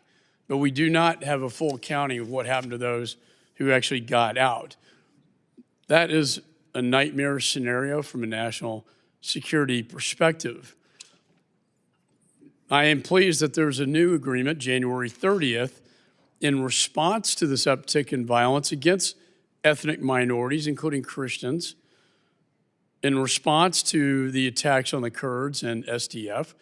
When the March 10th called for integration and normalization, that was not happening. So now we have this new agreement, January 30th, an attempt to get back to normalization and integration between the ethnic minorities, SDF forces, and the new Syrian government. Ms. Nadine Maenza, can I ask you, what is the status now of the implementation of the January 30th agreement? Thanks so much, Congressman. And I did get an update this morning from Northeast Syria, and of course there's great hope that, that this agreement will be successful. But currently, the Syrian government has not withdrawn troops, and they need to by the end of the day. While the governor of Hasaka was appointed and chosen, he's assumed his responsibility, but the government hasn't officially appointed him yet. They also apparently are appointing people to different positions without consultation with the SDF. We also, of course, continue to see the siege of Kobani, which is dangerous at this point. And there's supposed to be an exchange of detainees, and that isn't also being facilitated. And there continues to be hate speech and rumors that are just adding a lot of tension to it. There is much hope that this could preserve what they build in these Kurdish areas, because it is supposed to integrate in both the inclusive government they've built, which includes all the religious and ethnic minorities, with half the leaders being women. So they would maintain that, and they would keep their local security, which, as we talked about, and of course, Congressman Mills, your point was well taken, which is, what do we do with this army? Well, one of the ways we do it is by allowing local security. So these folks that are hardened, sometimes Islamists, are not in these minority communities. And right now, when I was traveling throughout parts of Syria, I ran into the fact that almost every mayor I met was from Idlib or HGS, and all the security was as well. And so I'm just saying that's not the safe way forward in this way forward. I think one of my recommendations I made is to create a mechanism to monitor the January 30th Northeast Syria integration, ideally with partners UK, France, and Germany, because they've said they would do that, and make sure that they keep local officials. Because, of course, what can happen is everyone starts looking away, and immediately they're all fired, and new people are brought in, and no one even notices. To keep that ethnic and religious diversity that's in the government right now, the Syrian security forces cannot enter these Kurdish, Yazidi, and Assyrian areas. And I think that we have not seen the Syrian government keep any of their deals with the SDF so far. But there is hope. I'll tell you what, they want this to work in the Northeast, but I don't think, I fear that unless the international community and the U.S. in particular is really strong on it, that might not happen.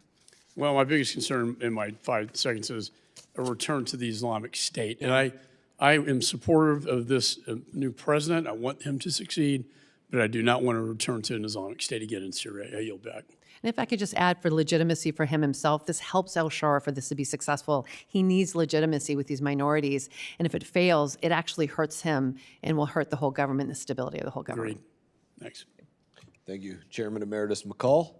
Now going to recognize Representative Titus. Thank you, Mr. Chairman. I'll say that I agreed with just about everything you said in your opening remarks, Mr. Chairman. That's why I wasn't in such a big hurry to take away some of the sanctions and the status of the president when he transitioned from so-called terrorist to so-called leader of all the Syrians. I'd like to go back to the issue of Turkey, if we could, just a little bit. You know, Turkey still is and remains the most significant outside backer and continues to provide a lot of assistance and diplomatic support to Syria, but Syria is multi-ethnic and multi-religious, and you got Christians and Druze and Alawites and Armenians and Assyrians and, of course, the Kurds. So I just have concerns about the ability of the president to be the leader of all Syrians, with Erdogan having such a profound hatred for the Kurds, so much that he stalled Sweden's ascension to NATO because of it. And I just don't know how he's supporting the government and how they can be kind of independent when it comes to decisions like that of the Turks. Dr. Karlin, you mentioned when you responded to Mr. Sherman's question about Syria's role, how could they be helpful, how have they been harmful. You talked about how they could be helpful, how they have been helpful, and what they could do, but you didn't really talk about how they've been harmful. Could you kind of lay out some of that so we get the full picture? Thank you very much for raising this, Congresswoman. Yeah, absolutely. I mean, I think you've said it really well. It is very clear, and has been for a number of years, that the Turks do not want the Kurds to have meaningful political power representation in Syria. They absolutely did a whole lot, including occasionally using violence, to undermine, say, the SDF as well. And so I think we need to monitor that really closely. And frankly, as we are monitoring the steps that the Turks are taking, what we should really focus on is what is President Chara trying to do? Is he trying to work with the Kurdish community, make them feel safe and secure and like they have a future in Syria, or is he perhaps being lured by others in trying to degrade that? I think that'll be a really important indicator for what we see as the new Syria approach to all minorities, frankly.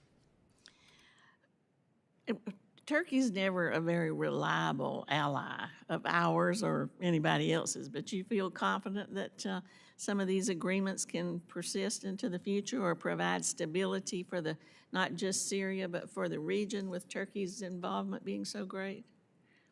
Having worked with the Turks a lot, I will say they are a complex ally in a whole lot of ways, as you highlight, and no doubt Ambassador Jeffrey knows this than just about anyone. That said, to the extent we have robust U.S. efforts to shape the new Syria, we will be able to degrade the efforts of those who are actually trying to either undermine it or push it in a direction that doesn't lead to representation and pluralism.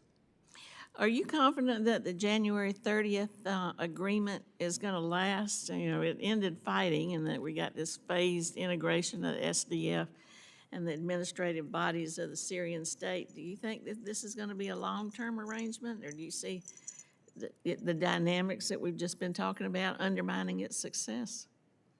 So it's Too early to tell, of course, but the words in this agreement are right.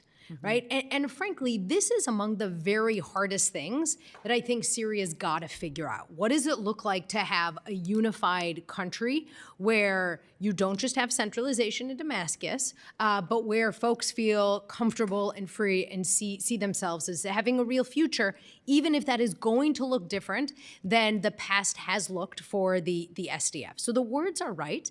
I think now we've got to be vigilant in monitoring the extent to which it actually gets implemented. And this is a really good opportunity for Congress, frankly, given your involvement in this issue, really when you're seeing violations, being able to call them out, and when we're seeing positive steps, being able to call those out as well. And how much do we have on the ground there in Syria from the U.S. that can do all this monitoring and be involved? I'm so happy you raised that. We do not have a 24/7 U.S. embassy yet, and that is actually the most important thing that we can do.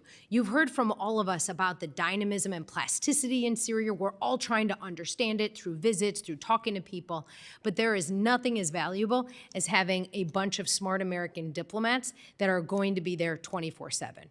We do have a U.S. military presence. It has gone down over the last year, and with the removal of at least a couple thousand, if not more, so far, ISIS prisoners, you could imagine that presence going down as well. So our ability to understand what's really going on is only going to get tougher if we don't have a lot of smart folks on the ground. Thank you. I yield back. Thank you, Representative Titus. Representative Barr. Thank you, Mr. Chairman. Mr. Tabler, during President Trump's first term and continuing in his second, the maximum pressure campaign against Iran's regime significantly weakened Tehran's regional influence and demonstrated U.S. resolve against malign actors, including Iran's proxies operating in Syria. Given President Trump's recent decision to lift broad sanctions on Syria with the hope that they may now distance themselves from Tehran and rebuild under new leadership, how do you assess that strategy? What are the benefits of that strategy, and how might lifting sanctions contribute to regional stability? Thank you for that question. Well, if it works, this will push Iran and the Islamic Republic of Iran and its influence through proxies out of the Levant and back to Iran, so they can decide whether they are a country or a cause, to steal, I believe, Henry Kissinger's quote. And I think that's very important from a strategic standpoint. But I was thinking when Representative Mills was making his statement about our bets and so on, I found, and I've been dealing with Syria for over 25 years, I lived there for a long time, so I know a little bit about the, not necessarily diplomacy, but about the working it from the ground. Syria is a very, very difficult information environment. We're making big bets on something that is still uncertain and is currently under formation. And it harkens back to that Mark Twain quote, that it's not the things you don't know that gets you in trouble. It's the things you know for sure that just ain't so. How many of us have seen maps put in front of us during the course of the Syrian war and then subsequently after it that assure us that certain parts in the territory inside of Syria is either under one government's control or another group's control and so on? Unfortunately and tragically, we had 2 U.S. service members and then a translator killed in an environment that we thought was safe. And the people in my hometown don't want to deploy U.S. forces to those areas. They want to deploy with reliable allies. And President Ashara is an ally in the making. The administration is trying to achieve this strategic goal in a very difficult environment with more limited tools than we did in the past. Very little boots on the ground, not so much. So it is a difficult task. I think the goal of isolating Iran as much as possible is obviously a very important objective. Ambassador Jeffries, thank you so much for your extensive expertise and your service to our country in this very complex part of the world. I will never forget visiting with an IDF senior officer in the Golan Heights. This is back in 2015, and he was showing to me a village right across the border in southern Syria that was at the time controlled by Jabhat al-Nusra, al-Qaeda in Syria. And he referenced just to the west, southern Lebanon, controlled by Hezbollah and the threat of rockets coming into Israel. And then he pointed to the northeast. He said 100 kilometers, that's ISIS. And then he pointed due east. He said, that's the Shiite militia in Iraq, controlled by Iran, and then further east Iran, not to mention Hamas and the Houthis in the south. Very complex part of the world for Israel, very difficult geography. In the aftermath of the Assad regime's collapse, Ambassador Jeffrey, there was some optimism that Israel and Syria could explore a narrow security understanding aimed at stabilizing their shared border, right where I was standing back in 2015, and reducing the risk of escalation. In recent months, however, momentum toward that outcome appears to be stalled. What is the present state of engagement, formal or informal, between Israel and Syria, and what key political or security conditions would be required for meaningful progress toward an agreement? If you could. Thank you, sir. It's been a roller coaster ride of Israeli actions back and forth, brokered by the U.S. The latest was on January 9th in Paris. The two governments, Israeli and Syrian, with a lot of U.S. urging, have agreed to set up a coordination committee to talk about security and other issues. This is preliminary to moving towards an agreement that would, we believe, acknowledge the 1974 formal ceasefire between the Assad regime and Israel. That's something both sides, I think, do want. Other issues, such as the Golan Heights, are going to be pushed off. But the thing that is so important is that al-Shara has been fighting Assad and the Iranians for a decade. And he is now doing his best, with some success, in blocking Iran to reestablish a foothold there, and in particular, as we heard earlier, provide weapons flows to Hezbollah. So it's a very important Israeli security dimension to have somebody finally to their north that is not on the side of Tehran. And for all of his problems, that is, for the moment, al-Shara. That's one reason why there has been a calming of Israeli strikes and other activities and military movements in the south. It's not resolved yet. The Druze issue is very important to Israelis because of the Druze population within inside Israel. But nonetheless, I'm more optimistic now, frankly, than I was a few months ago. That's great to hear. Thank you, and I yield back. Thank you, Representative Barr. Representative Ocheski. Thank you, Chairman Mast, for holding this important hearing. Thank you to all of our witnesses. I want to open by saying how proud that I am to represent an engaged Syrian diaspora in the Baltimore area. The stories and the experiences of that community remind me, and should remind all of us, that the struggle for dignity and for freedom in Syria also lives right here with all of us. We know that under the Assad regime, education became a tool of ideological control used to assimilate non-Arab communities and to erase their history. So-called nationalism classes glorified violence against anyone labeled an enemy of the regime. Teachers faced threats from the Assad government, from armed opposition groups, while extremists like ISIS imposed their own curricula. In short, education was militarized into yet another form of oppression. After Assad's fall, Syria's transitional government moved quickly to rewrite textbooks and to remove Assad propaganda. Many Syrians welcomed this change, but some of the revisions also removed references to women, to love, to pre-Islamic culture, and to even human evolution, sending a chilling message to religious and ethnic minorities, including Christians who were already fearful of exclusion. Rebuilding a truly inclusive education system, in my estimation, is one of Syria's most important tests. More than 2.4 million children remain out of school, and another million are at risk of dropping out today. Syrian schools should teach a shared civic identity that embraces diverse thought without glorifying any faction, leader, or sect. History classes should acknowledge the suffering of all communities and emphasize the need for reconciliation. We can't replace one form of intolerance with another. Post-conflict experiences elsewhere offer lessons. After the 1994 genocide, Rwanda's education reform emphasized shared citizenship over ethnic identity, helping to prevent classrooms from becoming a continuation of that war. Syria now stands at a similar crossroads. And education, I believe, can be one of the single most important levers that we use for lasting unity. Dr. Karlin, I'll start with you. Can you talk to us a little bit about what steps you think the U.S. and our international partners should be taking in support of Syria's transitional government to implement effective educational reforms that promote inclusivity and address some of the exclusion and the division that we've seen in the past and that we've shared in these comments today. Thank you for raising this really important topic, Congressman. I wholeheartedly agree with you in terms of the role that education can play, and when we've seen it in places around the region in particular where it has done the exact opposite. It seems to me that the things that you all can particularly focus on is who is playing a leadership role in the education ministry and in key aspects of the government touching these issues, and how are they best doing so.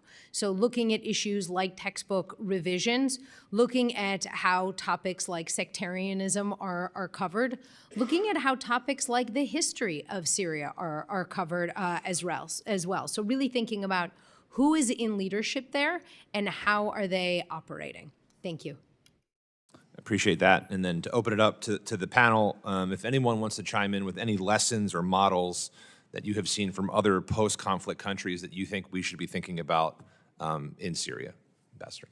Specifically on Syria, I believe that the current education minister has at least some Kurdish background. And what we saw in this 29 January agreement between the Damascus government and the SDF were among other things, a good deal on the educational situation that the degrees and the educational experiences that the Kurds have made over the past essentially 15 years when they've been separate from Damascus would be acknowledged. So we have to watch that closely. More generally, having been sent off by the White House and you folks to do exactly what you said in a half a dozen countries, it's a real problem, sir. Look at what we are debating now in the United States about these very issues that you raised. Think how we would feel, how this House would feel, if somebody came in from the outside and said, look, this is how you are to think about women, this is how you are to think about this issue, this is how you would think about very sensitive questions of minorities, of refugees, of, dare I say it, immigrants. Regardless of where you come down on that issue inside America, you wouldn't be happy at people from the outside. There are general principles we should underline, particularly with other Arab states, so that we are all speaking with one voice, and that is, do not oppress minorities, do not exclude them, do not do things like not allow them to use their language and so forth. And these things we are able to do. But whenever we get into more details and more directive missions, and I've been sent on a number of them, boy, I'll never forget I had $1 billion program to teach the Iraqi police to do community policing and de-escalation. And what they told me was, we want to go out to the range. When the military was running this, we were shooting all the time. Why are you guys talking about? And this is the kind of cultural problems you get. And I appreciate that. I know my time has expired, but I hope that we learn that lesson both in our work in Syria, but also that we remember that here as we think about our own histories in the United States, and we keep that as part of our curricula. With that, Mr. Chairman, I yield back. Thank you. Thank you. Representative Kim. Thank you, Chairman Mast, and I want to thank all of our witnesses for joining us today. On January 29, Syrian President al-Shara met with Russian President Vladimir Putin in a reportedly friendly meeting, with both sides signaling intentions to deepen bilateral ties. Russia was a key enabler of the Assad regime's atrocities during the Syrian civil war, and its resource strains from its campaign against Ukraine contributed to weakened Syrian air defenses and the Assad regime's collapse. Since then, Russia has continued providing Syria with oil via sanctioned vessels and grain supplies stolen from occupied Ukraine. In exchange, Syria has permitted Russia to retain access to its key military bases, as Representative Joe Wilson previously mentioned. Mr. Jeffrey, in light of its diminished military presence and leverage in Syria, how is Russia attempting to reposition itself militarily, economically, or diplomatically with the new Syrian government? You're absolutely right, Congresswoman. Russia is trying actively to maintain, first of all, its bases, which are a logistical center for its operations further to the south in Africa. Secondly, there is a long tradition of ties between Syria as a whole and Russia. Russia has $20 billion in investments in Syria. There are 35,000 Syrians who've been educated in Russia, one of them being Maha al-Shara, the brother of the president, who for many years was a medical doctor in Russia. So there are very deep ties, and the Russians don't want to lose them because they're trying to maintain a hold on their position in the region.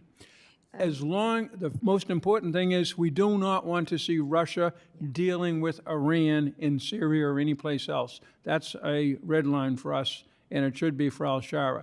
Secondly, we want to watch carefully what Russia is trying to do with that government, including sanctioned oil and other things. There's plenty of other oil that al-Shara could get. But finally, part of the problem is that both the Turks and the Israelis, and we haven't talked too much about this, but they have a kind of tension between them, and both sides kind of want the Russians there as a sort of buffer. So it's hard to convince al-Shara to throw them out. I don't know exactly where the administration is. What I know, if they want to do that, that would be low on the list of priorities after taking care of minorities, after fighting ISIS, after fighting Iran, after doing 6 other things. I think that we're stuck with the Russians for a while, I fear. All right, thank you. You know, I want to follow up on Rep. Barr's questioning earlier on Israel. Mr. Jeffrey, can you talk about the principal obstacles to achieving a lasting agreement between Israel and Syria, and how can the U.S. bridge the gap?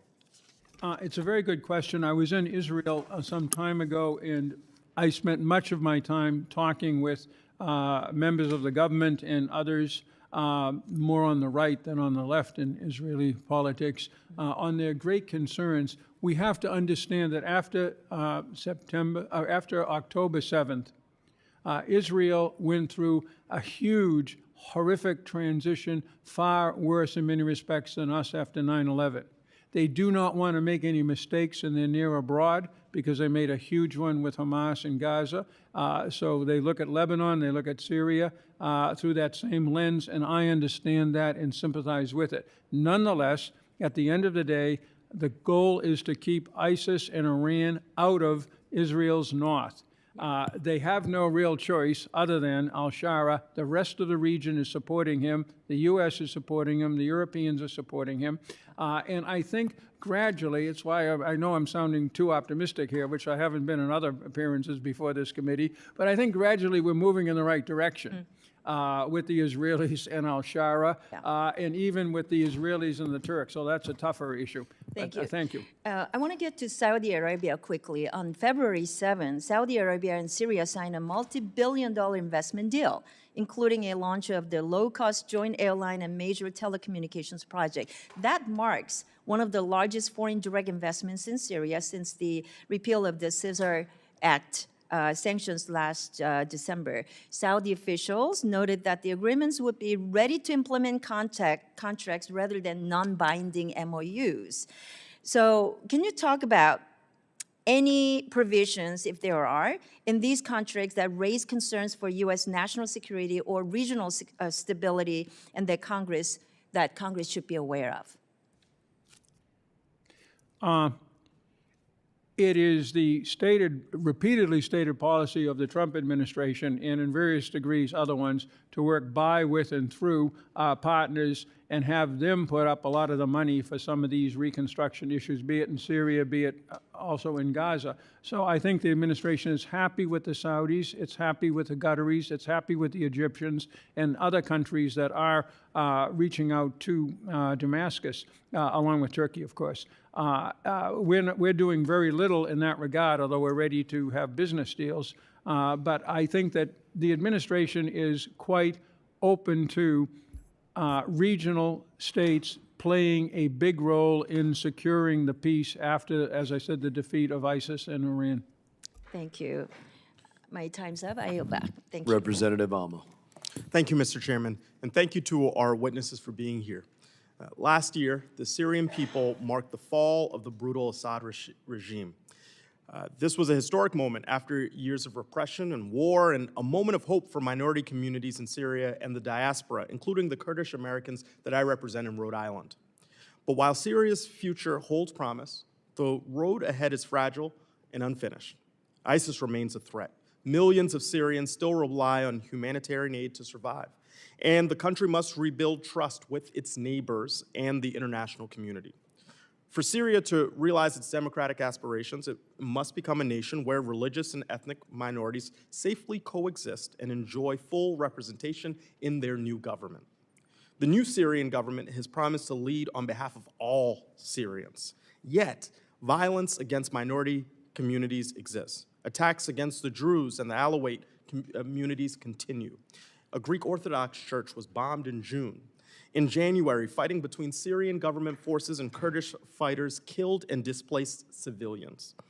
After 2 weeks of violence, the Syrian government and the Kurdish Syrian Democratic Forces announced a ceasefire to integrate Kurdish fighters into the national army. President Shoura granted citizenship to Syrian Kurds and established Kurdish as a national language of Syria. These are meaningful steps towards inclusion, but the violence that preceded these actions underscores the fragility in this newfound peace. Dr. Karlin, how can the United States support its compliance with this ceasefire and push the Syrian government to continue moving forward with truly inclusive governance? Thank you very much for that question, Congressman. And I would wholly agree with your diagnosis of the picture, the major challenges ahead. And I also appreciate how you highlighted that Damascus has taken some really important steps lately in terms of citizenship, in terms of language, in terms of, most notably, I think, for your question, saying it will penalize those who try to incite and divide. And so I think what we all really need to do is to monitor when those things happen, monitor when there is violence, monitor when there are efforts to expose rifts with minorities, religious groups, et cetera, and then see what steps is the government going to take. We have seen some really positive case studies. So following some violence, we've seen efforts to investigate a couple hundred folks. We have seen some trials. It's not enough at all, but it is. It represents meaningful steps, and we need to make sure that that keeps happening. And if not, then we need to really put some serious pressure on the Shoura government.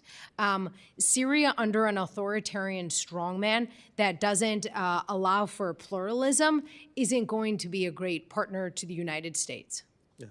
Well, speaking of pressure, when Congress repealed the Caesar sanctions last December, we made clear that the inclusion and protection of ethnic and religious minorities was going to be a major priority and, frankly, non-negotiable. But we're in the situation we are now where we see meaningful progress, but not enough to guarantee those rights and freedoms.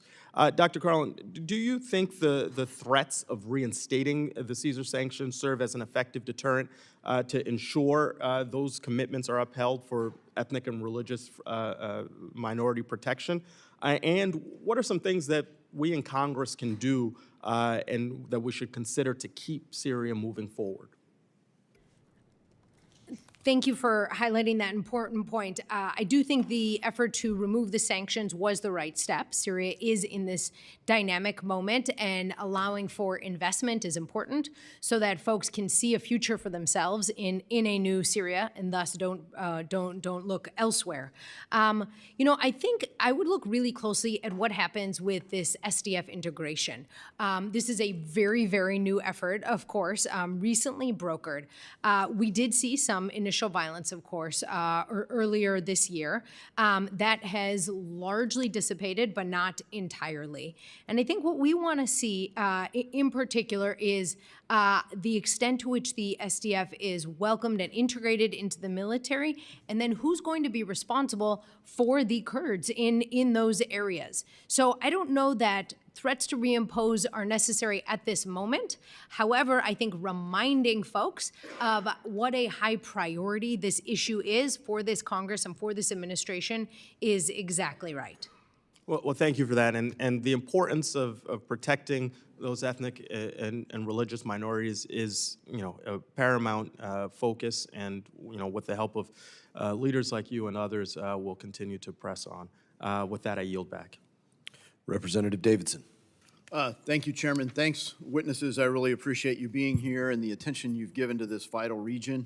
And I think it's a great, timely hearing. I often think of the wisdom of Ronald Reagan's famous saying, trust but verify, but increasingly, particularly in Syria, I think of a saying of my own, don't hope, know. We hope things are great, but we haven't done enough verification. I appreciate you guys coming today and giving us some of the what's going on the ground. So, Ms. Maenza, could you highlight what is going on the ground, particularly with respect to religious freedom, but the state of security on the ground in Syria today?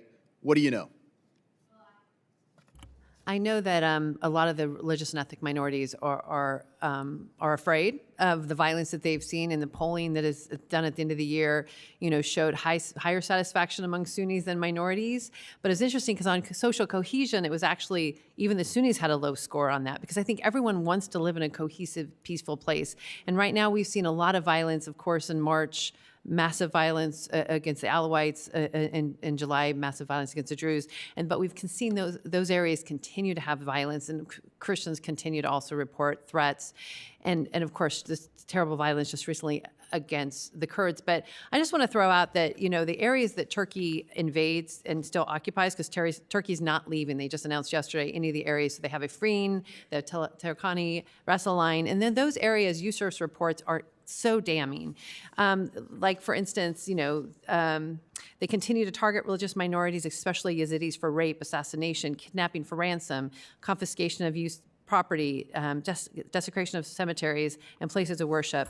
The other report, just from from last year, their latest report on Syria, that these forces, this Turkish-backed Syrian National Army in the north, terrorize Kurds and religious minorities with extortion, detention, torture. So this is the kind of stuff that's been going on day to day without really any international outrage. And I think as we look at all of Syria, we need to call these areas out. Yeah, thank you. I mean, when you think about northeast Syria, it wasn't exactly secure and stable under Assad. But I will say, I heard from a lot of religious minorities, while they couldn't defend Assad overall, they could say, at least we felt like Assad protected kind of everybody religiously, except maybe in the Northeast. The Northeast hasn't been under control, under the new government. It doesn't really seem to be the case. So my heart goes out to persecuted Christians in particular, and clearly the United States needs to display the strength to keep ISIS down and out. But the same fighting just goes on in a sort of endless way in that region. And when I think about the legal authorization for U.S. presence in Al-Tanf and more broadly, what's the strategic justification to continue operating there, Mr. Jeffrey? That's a very interesting question, Congressman. Al-Tanf was part of the U.S. de-ISIS mission, but there were very few ISIS in the region. There were no Kurds there. It's down on the tri-border area between, as you're looking at it, Iraq, Jordan, and Syria. It was the Obama administration that moved forces in there with local Syrian opposition forces that stayed with us up until just some months ago. Now they've been integrated into the Syrian army. Its purpose was anti-Iranian, but we never said that. It blocked a major route for Iran, as you're looking at the map, to move from Tehran to Baghdad to Damascus to Beirut. And it was very important. The Russians, speaking for the Syrians, and the Iranians constantly pressed us to leave there, and we didn't. Now, at this point, I don't think it's serving much of a purpose, but I think the administration should speak for that. Well, I think when you highlight that, obviously Iran doesn't just act on their own, they act through proxies. And that's one of the deficiencies of the 01A UMF, isn't it? I mean, not everyone in the region, even ISIS, isn't truly an affiliate of al-Qaeda. They have their own rivalries. But clearly, the Iranian-backed militia groups that are on the ground aren't affiliates of al-Qaeda. Would at some point it merit giving the administration the legal authority and flexibility to designate true enemies of our country as enemies of our country with a more modern authorization for force?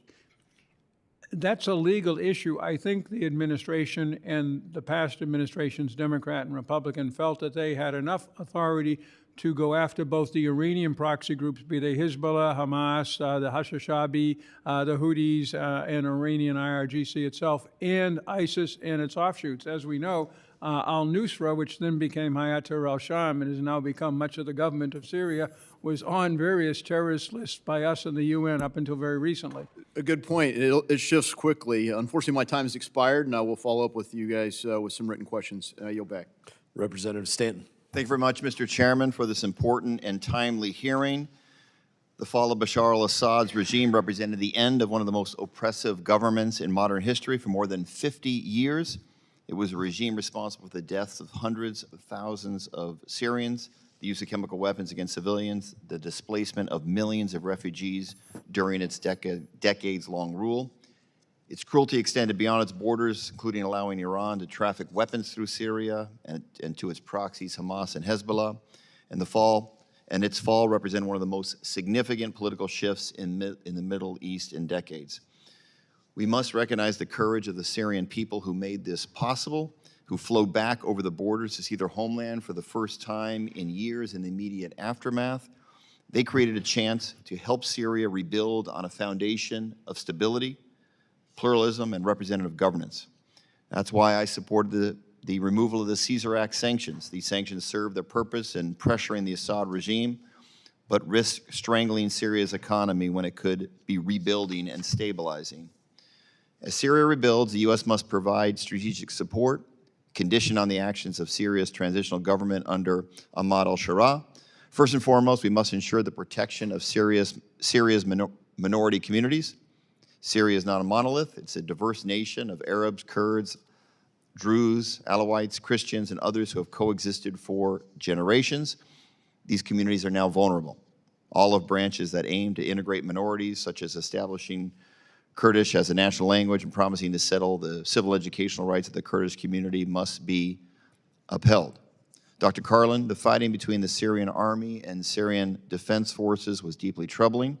I'm glad the two reached a ceasefire agreement, a new deal on integrating the SDF into the Syrian army, but the 2 weeks of violence highlights the hard work ahead. Can you explain to us the agreements made under the New Deal and what specific metrics for success or failure Congress should look to in the future? Congressman, thank you for highlighting this important issue. Exactly as you highlight, the SDF was a critical counterterrorism partner as we fought ISIS and has been responsible for many thousands of ISIS prisoners and ISIS family members as well. Completely agree with you that the violence we've seen with the SDF and the Syrian military has been pretty awful. It is good that it is over, and it now needs to continue being over. There is an agreement that has been pulled together, as you highlight. It is a very, very fresh agreement, and I think, look, the words in the agreement are right. The issue will be the implementation. I think what is especially important, frankly, for the U.S. to think about is how do you help the Syrian military and the Syrian government, and how do you help the SDF understand their different roles and their different relationship going forward, right? So the SDF has governed a chunk of territory for a very, very long time. That is not going to be the case for a number of reasons in Syria going forward if you are going to have more centralization and Damascus able to extend its sovereignty throughout its country. But what does it look like to make sure that the SDF and that the Kurds feel like they have a future in that country? So it's the words on the paper that are important, but I would say the spirit is in particular where the United States has such a vital role to play. Thank you very much. We must maintain strict oversight of detained ISIS fighters. Thousands of ISIS combatants remain in detention facilities in northeast Syria. Syrian government recently took over the responsibility of al-Roj and al-Hol. Dr. Karlin, is the Syrian government capable of taking on this critical responsibility? Is the Iraqi government capable of securely overseeing ISIS detainees that are being moved from Syria to Iraq? Congressman, I think this is one of the most important things for us to focus on and to look at. Iraq does offer a degree of stability that Syria does not. I assume that that is probably why the Pentagon is moving thousands of ISIS prisoners to there. We need to see what the Syrian military is capable of doing. The transfer from the SDF to the Syrian military was a little bit bumpy, to put it lightly, but to date, they appear to be trying diligently to take this responsibility. I think this is an area where the U.S. military presence in Syria is going to be important as the government consolidates its power and its capabilities for doing so. Thank you very much. Chairman, I'm going to run out of time, so I have questions for the record. I just want to note on a personal note that Congressman Joe Wilson has been such a leader on this issue, and his leadership, particularly on the Caesar Act, has affected many of us, including me, across the aisle. So I just want to, he's not here, but I want to recognize Congressman Wilson for his critical leadership as it relates to this important relationship with the United States with Syria. Thank you. Thank you, Representative Stanton. Representative Self. Thank you, Mr. Chairman. This has been a fascinating hearing. I'm just a soldier, and I won't go into details, but dealing with the issues in the Middle East and Islam, embassy in Egypt, IDF with Israel, Afghanistan, Bosnia, the Bosniaks, Central Command J5. There's an old saying in the Middle East: no war without Syria, no peace without Egypt. Syria has been a central part of this area and the warlike nature of this area for centuries. We've heard basically two separate views here in this briefing. I'm glad I've been so late in the order here. I chair the Europe subcommittee on this full committee, and we've already had a hearing on Turkey. And basically the title was, "Whither Goeth Turkey?" And I think that we've had some discussion about Turkey, but I want to go back in several areas. The one viewpoint that we've heard is, and I'll ask this question first, what is success? Because we've been debating unknowingly what is success for Syria in this very hearing in the last hour and a half. I've heard, I think the two gentlemen take the point of view that if we make al-Jalani renamed successful, Syria will be successful. Well, we Americans tend to say once we depose a tyrant, things will be better. Then the other point of view that we've heard, the other worldview, I'll put it that way, that we've heard, is that the disparate minorities, the Christians, the Kurds, the Druze, the Alawites, and the Yazidis, have a play in this. And so what is success in Syria is going to be my point. Yes, there is a vacuum of Iranian proxies. We have destroyed that road to the sea. We and the Israelis have destroyed that road to the sea. However, right now in Turkey, they are increasingly an Islamic dictatorship. The chief opponent to Erdogan is in jail. He will not get out prior to the elections, I don't believe. Erdogan is overturning the secular state that Ataturk set up, and I think that that is going to set up between Turkey and Israel a future conflict. I don't know how that works. So, Ms. Maenza, what do you believe the before I go to the question, this SDF integration that I've heard so much about, I understand there's a question about whether or not it's going to be unit integration or individual integration. Look, we had that same question in World War I, and Pershing refused to let Americans be individually put into French and British. So that to me is a key question, Dr. Karlin, but we'll set that aside for just a second. And I want to ask you, Ms. Maenza, what is going to be the outcome, depending on the SDF integration for the minorities in their area? So this agreement being successful is huge for all of Syria, not just the Northeast, because I think it's going to set a precedent even for Soweto. And I think I mentioned earlier that Soweto, they've clamped down even the last few days and let no one, they say you can leave, but you can't come back.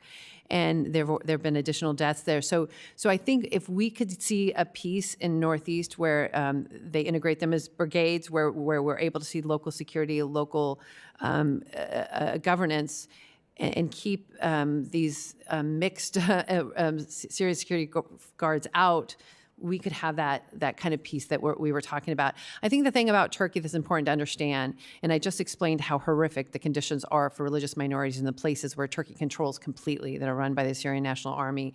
I know al-Shara had promised to take Afrin as soon as he was, in fact, while HTS was taking Aleppo, I was promised when he took Damascus that the first thing he'd do would free Afrin. And he tried to like 3 times, and I think Turkey will not give it up. So I think, first of all, Erdogan is not constrained by the constitution in Syria. So in Turkey, he's constrained by some elements of the law that keep him from not doing everything he could do. But in Syria, that's not the case. So we've already seen, of course, this deep relationship with weapon systems, equipment, logistical support, training of officers. I mean, I just think that Turkey is clearly very integrated into Syria at this point in time. Yeah, I think they want to, with Iran being down and out, I think they want to play a outsized role, I think was your word, in the Middle East. I'll leave with this. UNIFIL is withdrawing most of their forces, I believe, by 2027. We've lifted sanctions. We're pulling UNIFIL. As worthless as UNIFIL was, they were a UN force. I have more, but my time is up, Mr. Chairman. I yield back. Thank you, Representative Self. Representative Jayapal. Thank you, Mr. Chairman, and I welcome the witnesses. Mr. Tabler, it's nice to see you. We both had a fellowship from the same institute back when we were young, but it's great to see you here today. After decades of repression and brutal conflict, the Syrian people are finally free of the Assad regime, a government that ruled through fear, violence, and systematic abuse, and marked by mass detention, torture, and the deliberate targeting of civilians, forcing millions from their home. Today, the emergence of a new government in Syria represents a powerful symbol of hope. It offers the possibility of rebuilding a country rooted not in terror, but in accountability, inclusion, and respect for Syria's diversity. For families who have known nothing but war, and I have several of them in my district, this moment carries the promise of return, of reconciliation, and of recovery. But we also need to meet the moment with accountability and responsibility, and the new Syrian government must demonstrate through concrete actions that it will protect religious and ethnic minorities and uphold fundamental human rights. Syria's diversity is one of its greatest strengths, and the safety of Christian, Alawite, Druze, Kurdish, and other minority communities will be a measure of whether this new government will truly break from its past. As we consider the future of U.S. policy towards Syria, we also have to learn from the past and recognize that sustainable peace has to be built through dialogue and diplomacy, not punishment and isolation. And that's why I was so proud to co-lead with my Republican colleague Joe Wilson a bill to repeal the Broad Caesar Act sanctions on Syria, an action which has been taken to help ensure that the new government has the chance to succeed in delivering for the Syrian people. Ms. Karlin, you were recently in Syria with UNHCR, and I know you met with numerous officials and organizations on the ground. Can you give us your assessment of the humanitarian situation within Syria and the challenges that poses for the interim government? Thank you very much for that question, Congresswoman. The humanitarian situation there is almost mind-boggling. Yeah. When you drive a few minutes outside of Damascus, you see skeletons of buildings, just truly shattered for as far as the eye can see. But you also see kids with backpacks and families returning. I met some families that were returning that hadn't been there for a decade. And they were coming home and they weren't really sure what home would look like, but they wanted to try to rebuild. They wanted to find, hopefully, security and livelihood. There's so much to go. It's why, frankly, the leadership you and others have shown in lifting the sanctions is so important, because that's kind of what's going to unlock this reconstruction. As Syrians return to their homes, either from other countries or from having been internally displaced, as they start contributing to their economy and see a future, we can see a different Syria, which is important regionally, of course, but also for U.S. national security interests. And, you know, while we repeal the Caesar Act sanctions in the 26 NDAA, sanctions could be reimposed if the Syrian government doesn't make adequate reforms. And so I guess I'm wondering if you can talk about the lingering, I think we need to get ready for that by talking in part about the lingering impacts of sanctions, of U.S. sanctions on the humanitarian landscape and what impact it would have if we suddenly reimpose those sanctions on this, on the Syrian people. I mean, it's a country that needs at least $200 billion in reconstruction, and 90% of the people are living in poverty. So if sanctions are on, I think we can assume that Syria will not be able to prosper. And frankly, folks are going to find alternatives. And they're often not going to be the kind of alternatives that will meet U.S. national security interests. That said, I, of course, completely agree with you that we have got to have accountability. We've got to monitor the extent to which the government is making pledges and actually following through on those. We've seen some important announcements in recent weeks, particularly vis-a-vis the Kurds, in terms of inclusivity, in terms of punishing those who are inciting to violence, et cetera. Those are the right words. Now we've got to see, are they actually going to follow through with them? And I appreciate your raising how important the humanitarian assistance continues to be. Mr. Tabler, I wanted to ask you about Jordan and Lebanon and refugees. Both of them have keen interests in seeing Syria's new government succeed to enable thousands of refugees still in each country to return home and ensure that the respective borders are better secured and open to trade again. How can the U.S. best support and facilitate the safe and voluntary return of Syrian refugees to their homes from neighboring countries? Thank you, Representative J. Paul. Actually, it's a very good question what the U.S. can really do. First of all, there are many Syrians who want to return and have returned. And those, the people that return to Syria are the ones that feel safe. Mm-hmm. And so therefore, it's going to be a little bit different. If you have an overwhelmingly, for example, Sunni base of refugees in Jordan, they might feel more safe going back to a Sunni-led government in Damascus with, as we've been talking about here today.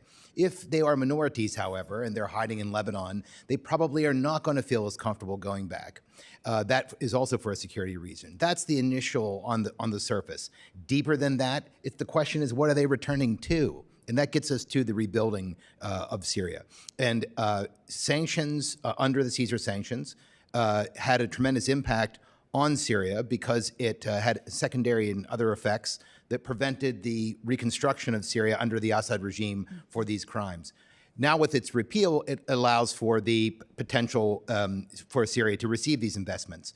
However, it is not unconditional, as you pointed out. And the fact is that, in my opinion, that while this is a barrier, the real barrier here is if the Ashara government doesn't institute the kind of reforms, both on a security level as well as on an economic and legal level, to allow for these funds to flow back into the country, they will just evaporate, as they did under the Assad regime when Gulf countries dumped money into Syria.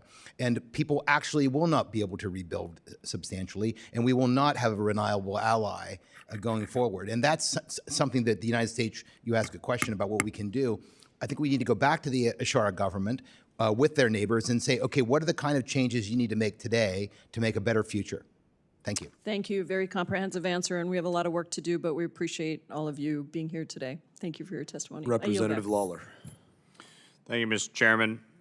Last year, I worked alongside Chairman Mast and our Financial Services Committee Chairman Hill as we negotiated a package to update the Caesar sanctions on Syria to fit with the present period and the present leadership. Ultimately, the Caesar Act was repealed as part of last year's NDAA, but we did fight to include a mechanism for sanctions to be imposed if certain conditions are not met by al-Shara and his government. Mr. Tabler, do you think this is an effective compromise to allow for the interim government to expand their economy while keeping the pressure on them, as you were just alluding to with Ms. Jayapal? It's an excellent question. I think it has two levels. One, the way that the sanctions were repealed, I think were quite rational, and that the original reason for them being there, and I worked with Ambassador Jeffrey on implementing these sanctions in great detail during COVID. So I think that lifting them was the rational thing to do. But the problem that there are many other things in the Caesar sanctions that are of concern to the United States.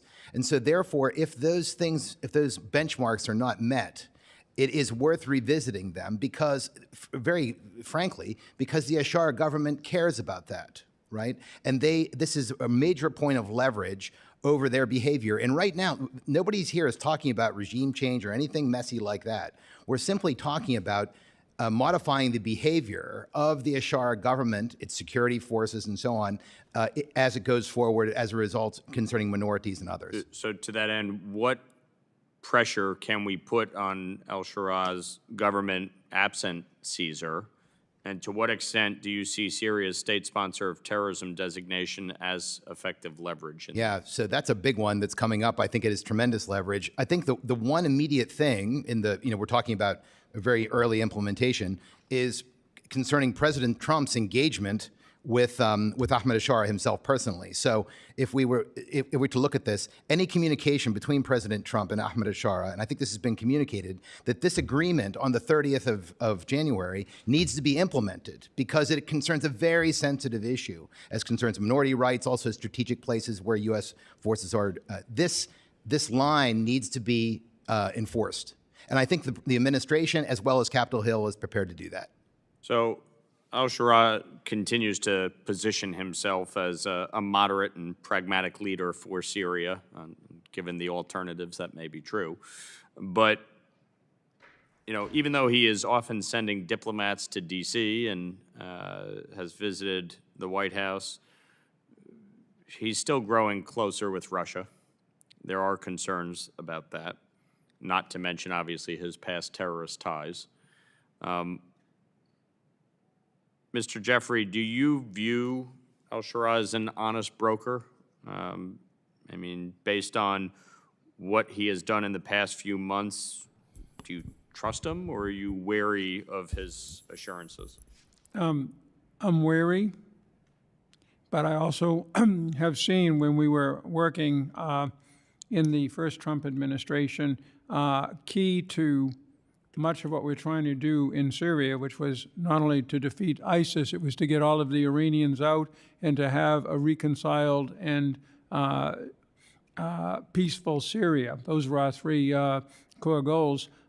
In all of them, objectively, what al-Shara was doing in Idlib with Hayat Tahrir al-Sham supported what we were doing. Now, we couldn't give him orders or talk to him because he was on the terrorist list, but we generally knew what he was up to, fighting Assad, cleaning the area from ISIS, and as I mentioned earlier, keeping 3 million internally displaced people who would have destabilized Turkey if they fled across the border. I was right there with them. I saw they were living in makeshift shelters and tents. And so he was giving, under the conditions of horror that I've seen in much of the Middle East, I thought Idlib was basically a bright spot. Now, he did some bad things in Idlib.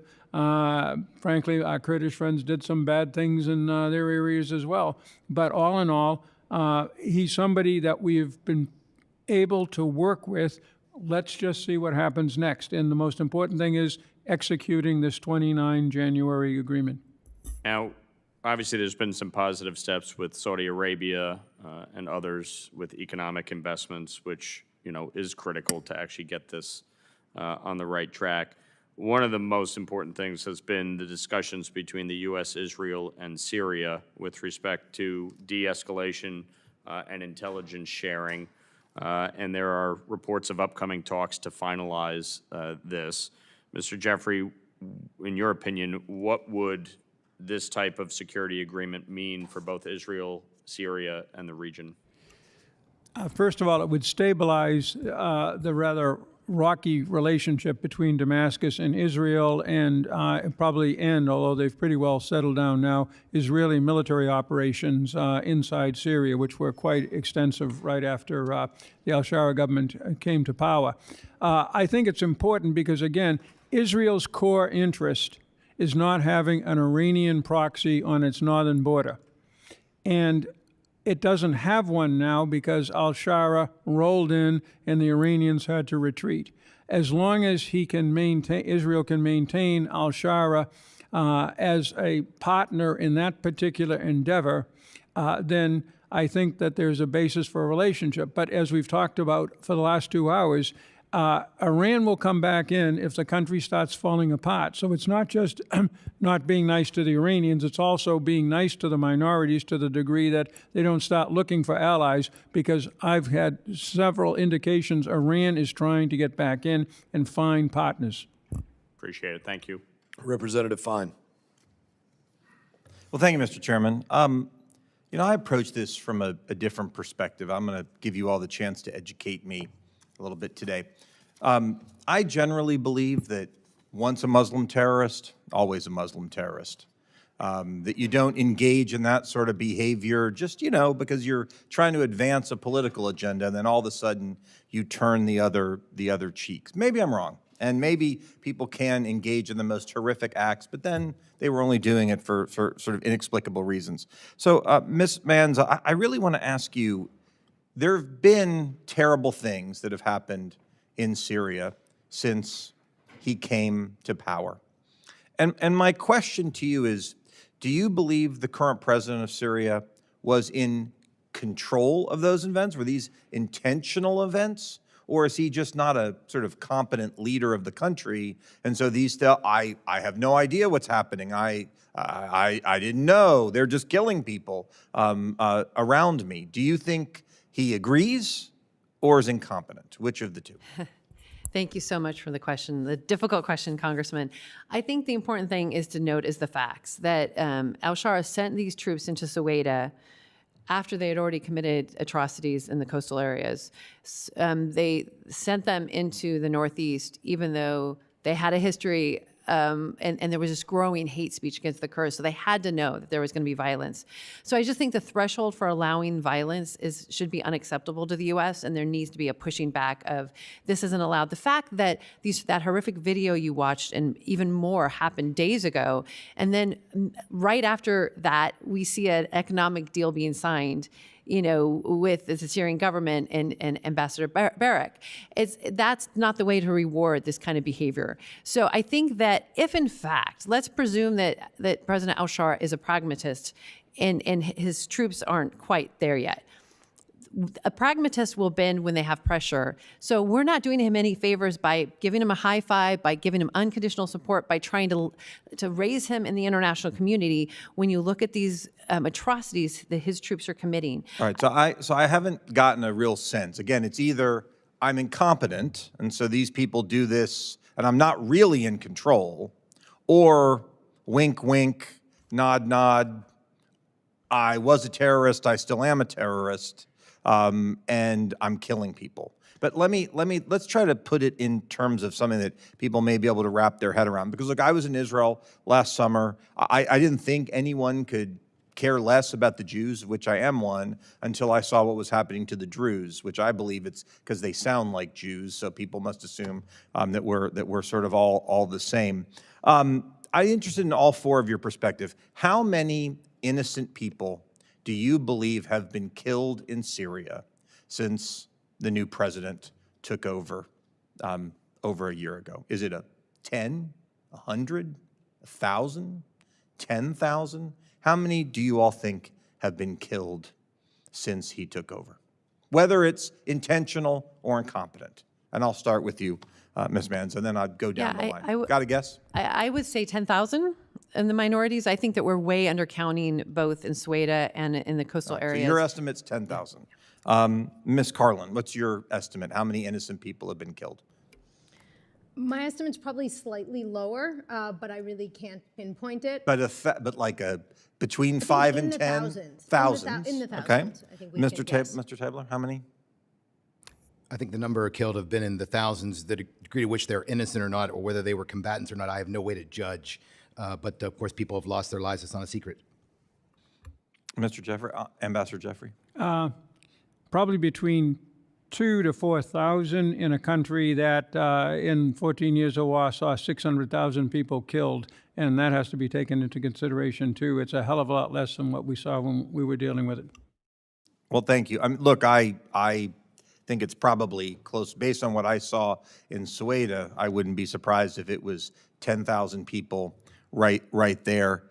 I would just say this. I don't think, you can turn over a new leaf all that easily. I personally am very skeptical about what is going on there, and I don't think that you reward someone who's engaged in very, very bad behavior in the past until you see the kind of good behavior that I don't think that we are seeing thus far. So thank you all for being here today, and Mr. Chairman, I yield back. Representative Shreve. Thank you, Chairman, and I appreciate the testimony of our witnesses. I had to step out for something else, but I've learned a lot today.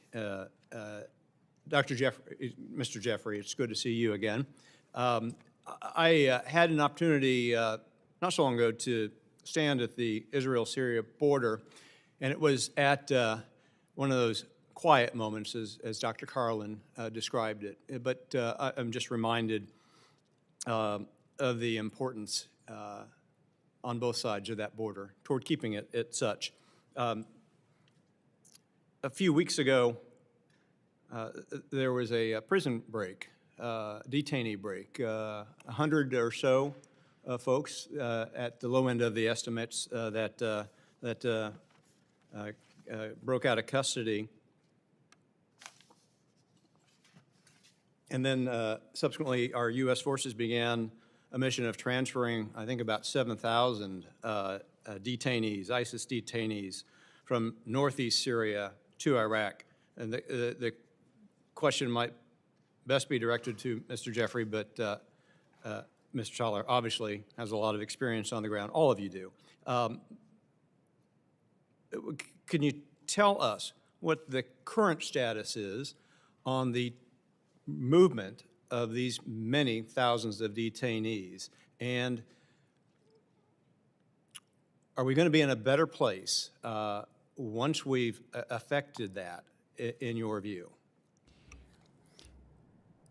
We were in a good place when the SDF was guarding them. There's no doubt about it. But these were in areas that essentially were Arab areas, and the Arab tribes rose up and basically changed sides, so the SDF started withdrawing. As you said, there was some confusion in what amounted to a handover.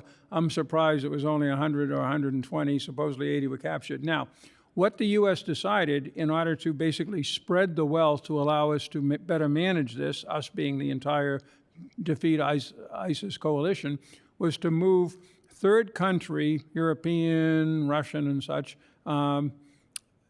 terrorists and family members, and the remaining Iraqi people in northeast Syria, and there weren't too many left, to Iraq, where the Iraqis will, and they have a lot of experience. It also has been mixed, but it'll probably be okay. The Syrians, however, are staying in northeast Syria, and they've been placed under the control of the al-Shara government. So it isn't that we don't trust them, so we moved them all away. The Syrians are remaining. Yes, Mr. Schaller. So it's a very good question. I think the big bet here, the risk, is that, of course, the SDF, which had intelligence developed with us about different fighters, now that these prisons that were previously SDF now are under the control of the Syrian government, many are being released from these prisons, and they, as Ambassador Jeffrey said, they are Syrian, and by and large. The problem is that what will those people do now that they're released? And that is very risky because Syria's borders are not like as secure as we would like them to be. So there's a threat to in terms of getting outside of Syria. But I think more to the point, it threatens the hold of Ahmed al-Shara on the government in Syria, because he has a problem with ISIS within his own ranks. And tragically, we learned that from the loss of the lives of 2 American servicemen and a translator more recently. So again, beware of maps and uncertainty in Syria. I would urge you, as somebody who's been doing this for 25 years and lived in Syria and worked on it from the top down, work the intelligence community, ask for their assessments, try and square things as much as one can. Videos are very important, but there are no secrets in Syria, but try and verify the information that you're getting. I appreciate that very much. We've got approximately 1,000 troops in Syria. Do we generally agree on that number? And we're conducting ongoing missions. Mr. Jeffrey, would the U.S. be capable of conducting these strikes or gathering relevant information in Syria without that presence? Do our troops serve to provide intelligence information? They do, and it's very, very important. As you know, they do both unique unilateral missions, typically with the JSOC, Black SOF people, bombings and raids. Then they work with the SDF. And over the last year, increasingly, they've also been working with al-Shara and his central government forces. Now, there was some intelligence sharing. As I said, I cited earlier a New York Times article on how as early as 2016, there was some intelligence sharing back and forth between al-Shara and Idlib and the U.S. They can do some of that, but it's always best to have troops on the, intelligence people on the ground, which means troops to protect them, to work with our local allies. I'm a big fan of that, and I think they should stay on. Thank you. I yield back. Thank you. Representative Burkeen, you've been here from the beginning, and you were fighting for this hearing to happen. Welcome to the Foreign Affairs Committee, my friend. I'm truly grateful to you, Mr. Chairman, for holding this very important hearing. I'm going to jump to questions. Ms. Maenza, tell me relative to what you know about Erdogan, the president of Turkey. Has he made public statements that he wants to reestablish the Ottoman Empire? Yes. In his desire to reestablish the Ottoman Empire, that means driving all the way to Jerusalem. Mm-hmm. And so would you please describe the Turkey influence relative to this new regime in Syria in 1 minute? Sure. So no doubt that President Erdogan had a big role in bringing al-Shara up into this position he has.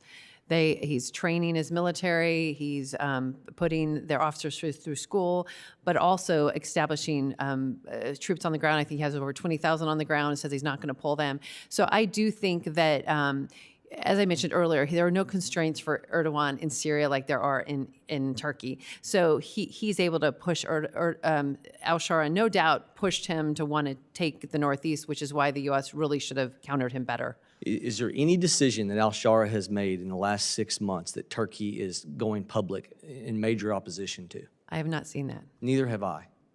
Is there any position, and I'll just say privately because of great respect for what's trying to be accomplished, are you hearing from those of Israel concerned about their own national security, about the amassing of troops in the Suwaida region in southern Syria, where Israel is saying, danger? Exactly, and I think that we heard earlier about how Turkey even wanted Russia to be in southern Syria. I'm glad you brought that up. Can you expound upon the foreign minister discussion as of November between the Russian government and the al-Shara Syrian government and their desire to have Russian military bases in southern Syria once the Caesars Act was repealed, and what that would mean to what we had all hoped would be a demilitarized zone? And how, if Israel wanted to protect the Druze, which nobody else is concerned about in that region, protecting the Druze and the Christians are being slaughtered, how does that then create not an international incident, and al-Shara and Turkey know this, that the Druze would be without protection? Yeah, so al-Shara in a meeting with Russia said, admitted Russia's fully involved in Syria, and the Syrian government took the Russian defense attaches to the border and wanted to set up, I think, over 12 outposts. So clearly, Russia wants, I think, over 10 bases in Syria right now, and I'm hearing from all sorts of sources that there's all sorts of discussions going on about that. So I watched videos a few months back where paragliding exercises as a exercise in Damascus were taking place, and so the question is asked: is al-Shara weak or is he complicit? Because it's one of the two. Because the ISIS insignia of the flags being raised when they're pushing the Kurds out, ISIS insignia, the people being slaughtered in hospitals with the Druze, ISIS insignia. He's either weak or he's complicit. And I think he's wink, wink, nod, nod. And my personal belief is is that he is reading the part of the Quran that says, in a weakened position, remain quiet, remain still, let your true motives be known until you get to a place of strength. My real belief is that Erdogan's desire to have a reestablishment of the Ottoman Empire, that al-Shara is not being fully truthful to what his real goal is. I don't think he's weak. I think he's a pragmatist, and I think he's using. I am greatly concerned that 20 years ago, China was 2 trillion GDP. Yeah. And once prosperity came to China, once they got in the WTO, now they're at 20 trillion. They're the closest GDP clipping at the heels of America. And what we did by bringing prosperity to China didn't change their ideology. All it did was make them truly a weapon of warfare that we now fear. My great concern is that we are enabling the prosperity of Turkey, we are enabling the prosperity of Russia, and al-Shara is not being truthful to us, and that we, years down the road, as prosperity comes, is not going to change the jihadist mentality. It didn't change it in China. There, as the witness said before, 5,000 years, and we think that prosperity, it's the afterlife they're paying attention to. So I got 19 seconds left. I'm enamored by this concept, because Tom Barrack has got a role as the Turkey ambassador and he's special envoy to Syria. He has to maintain a good relationship with Turkey. Would we not be well served for someone that could be specific to Syria, whether it be an envoy specific to Syria or ambassador? How would that not help us to make sure that Tom Barrack can maintain a good relationship with Turkey, but we can have someone that can play hardball in Syria? It has been very difficult to have him have both hats on, and I think we've seen that even with the State Department not having a role to play in Syria policy and waiting for Barrack to make decisions that I don't think that have served the president well if his goal was peace and stability in the Middle East. Thank you. I yield, Mr. Chairman. Thank you again. Representative McBride. Thank you so much, Mr. Chairman, and to the ranking member as well for organizing this hearing. Thank you so much to the witnesses for your patience as we move all the way down the dais. While today's hearing centers on Syria, the implications reach far beyond its borders. This conversation really is about how the United States shows up in the world and whether we're willing to stay engaged when our influence is being tested. When we step back, when we dismantle tools like USAID and lose our presence on the ground, we leave a gap. And Russia and Iran are quick to fill it. They use instability to grow their power rather than helping the Syrian people build a future.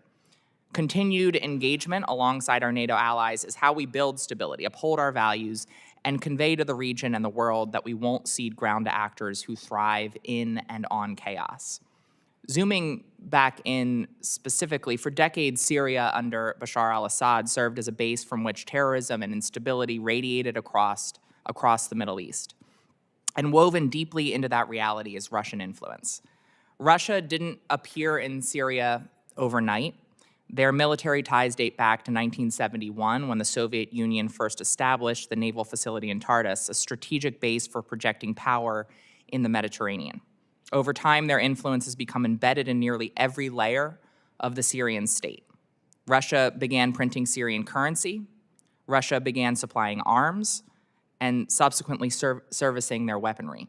And in turn, the Syrian civil war became a proving ground for Moscow's military tactics and weapons. Experience later carried onto the battlefield in Ukraine with devastating consequences for civilians in both countries. Russia has been playing both sides of the coin for over a decade, harboring Bashar al-Assad in Moscow while simultaneously drawing the new Syrian leadership into further dependence. And we know too well Russia's approach is about leverage, not loyalty. Russia builds its leverage through division and fragility. The West seeks to build it through stability. And so my question to Dr. Karlin, as we seek to stabilize Syria and combat Russian influence, what concrete tools does the United States have to reduce Russian influence in Syria, both militarily, economically, and diplomatically?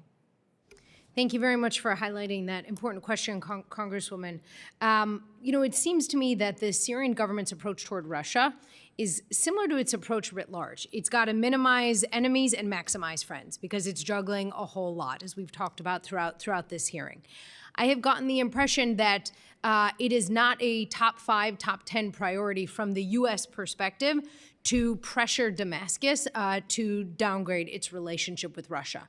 I understand that. There's a whole lot of issues to be worried about, but fundamentally, Russia being there is not in U.S. national security interest, particularly Russia's military being there. And as you highlighted, the Syrian government having this dependence in some ways on Russia in a wide variety of ways. So one thing in particular we can do is just start raising this with Damascus, start showing them that while we appreciate they want a lot of friends, this is actually a friend that we see highly, highly problematic. Other things we can do is to help fill the space and get others to fill the space. So if we are working on security sector reform and professionalizing the Syrian military, they're less likely to turn to others as well. And then really the last piece is efforts at stabilization and reconstruction. So trying to bring in additional regional investment. We've seen the Saudis most recently doing so, European investment as well, all ways to try to decrease the Russian presence. Certainly, that to me, I think is a sound strategy moving forward. I'm curious your perspective on the administration's destruction of USAID, the undermining of foreign aid, including humanitarian and democratic assistance aid, how that impacts our capacity to effectively execute that strategy. It absolutely affects it. I mean, we had folks inside USAID focused on helping transition fragile states, and they're not there and they don't have the resources. And so you need someone to do this. And frankly, it's not a wholly altruistic effort. It's not wholly a humanitarian effort. It's actually a selfish security effort. If we see Syria that is not able to be reconstructed, that is able to be stabilized, that is able to be secure, it will fundamentally go against our national security interests. Example playing out in real time about how our destruction of foreign aid undermines not only our values, but our own interests. And with that, Mr. Chairman, I yield back. Thank you, Representative McBride. This has been a great debate. I've really enjoyed hearing it myself. I've held my questions up until this point, and I want to ask my questions. Then I'm going to give the chair to Representative Biggs to take over for a little bit. And I believe that we're going to move into another round of questioning for members that have another round of questioning. As long as you witnesses can stay for more questions, we're happy to have you and have your input. I want to ask this difficult question, and it's not to have you put yourself out there and have somebody, come back and talk to you in a year, 3 years, and say, you're right or wrong on that one. But I just ask you to go down the line. Where do you actually think we are next Christmas or a year from now or 3 years from now or 5 years? I don't care what the window is that you pick. I'll let you pick it for yourself. But given the course that we're on, given the histories that you know, the possibilities for the future, we'll start with you, Ambassador, and we'll go down the line.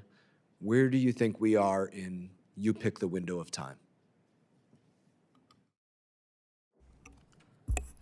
I think we have a chance in Syria and in the larger Middle East to stabilize and build on our successes over the last few years. But I'm old enough to remember we felt the same way after the Yom Kippur War in 1973 and after the liberation of Kuwait in 1991. And in the end, the region returned to chaos and violence. So we shouldn't think that we're on a path that is going to just get us to a peaceful Middle East. We are on a path that could, if we make the right decisions. I've enumerated some of them. My colleagues have enumerated others. By and large, I totally agree with them. But the jury, frankly, is still out, and that's the best answer I could give you. Mr. Tabler. A year from now, we are going to have very fragile stability. If the agreement that's currently on the table from January 30th is not implemented, I'm afraid it'll become a blueprint for the rest of the country. I don't think you can stabilize Syria without bringing in more minorities beyond tokenistic appointments in the government. I think most Syrians understand that. If the government is unable to do that, we are going to have increased instability in the country. Also, at the same time, investment will not flow into the country because now that sanctions are lifted, and that's all fine, the bean counters and the other ones who are responsible for these investments coming in from the outside, with perhaps the exception of the Gulf, but no, do not want these funds to go to illicit activities. And most importantly, they want a return on their investments. Even Gulf countries are very skeptical of kleptocracy. I think right now, without greater reforms inside of Syria and fast, we're going to be in for a rough year and the years ahead. Ms. Maenza. I think the title of the hearing is right on. We're at a crossroads. It can go one of two ways. You know, al-Shara could accept the pressure from the U.S. to push towards an inclusive government. The January 30th agreement is key, keeping local governance, local security. So there's a chance, let me put it that way, there's a chance. But if not, we're going to see war. The legitimacy of this government is going to fail. We're going to see the rise of even further of Islamist extremists in this country, and it is going to fall apart. And that is the worst anti-Iran strategy there could be, because chaos will give all the bad actors. There is no vacuum in nature. And that is, in the Northeast, they filled a vacuum.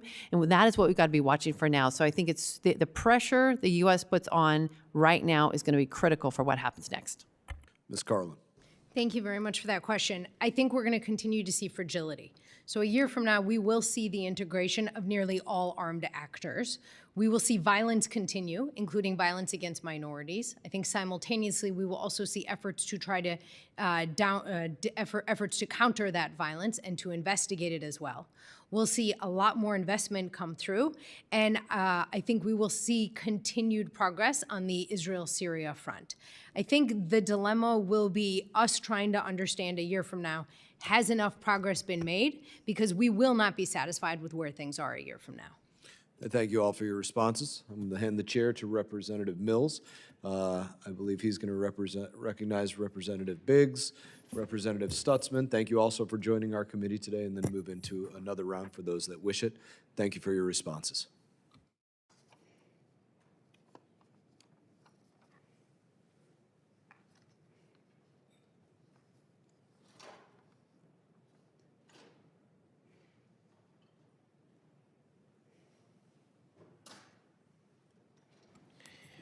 Thank you so much, Mr. Chairman.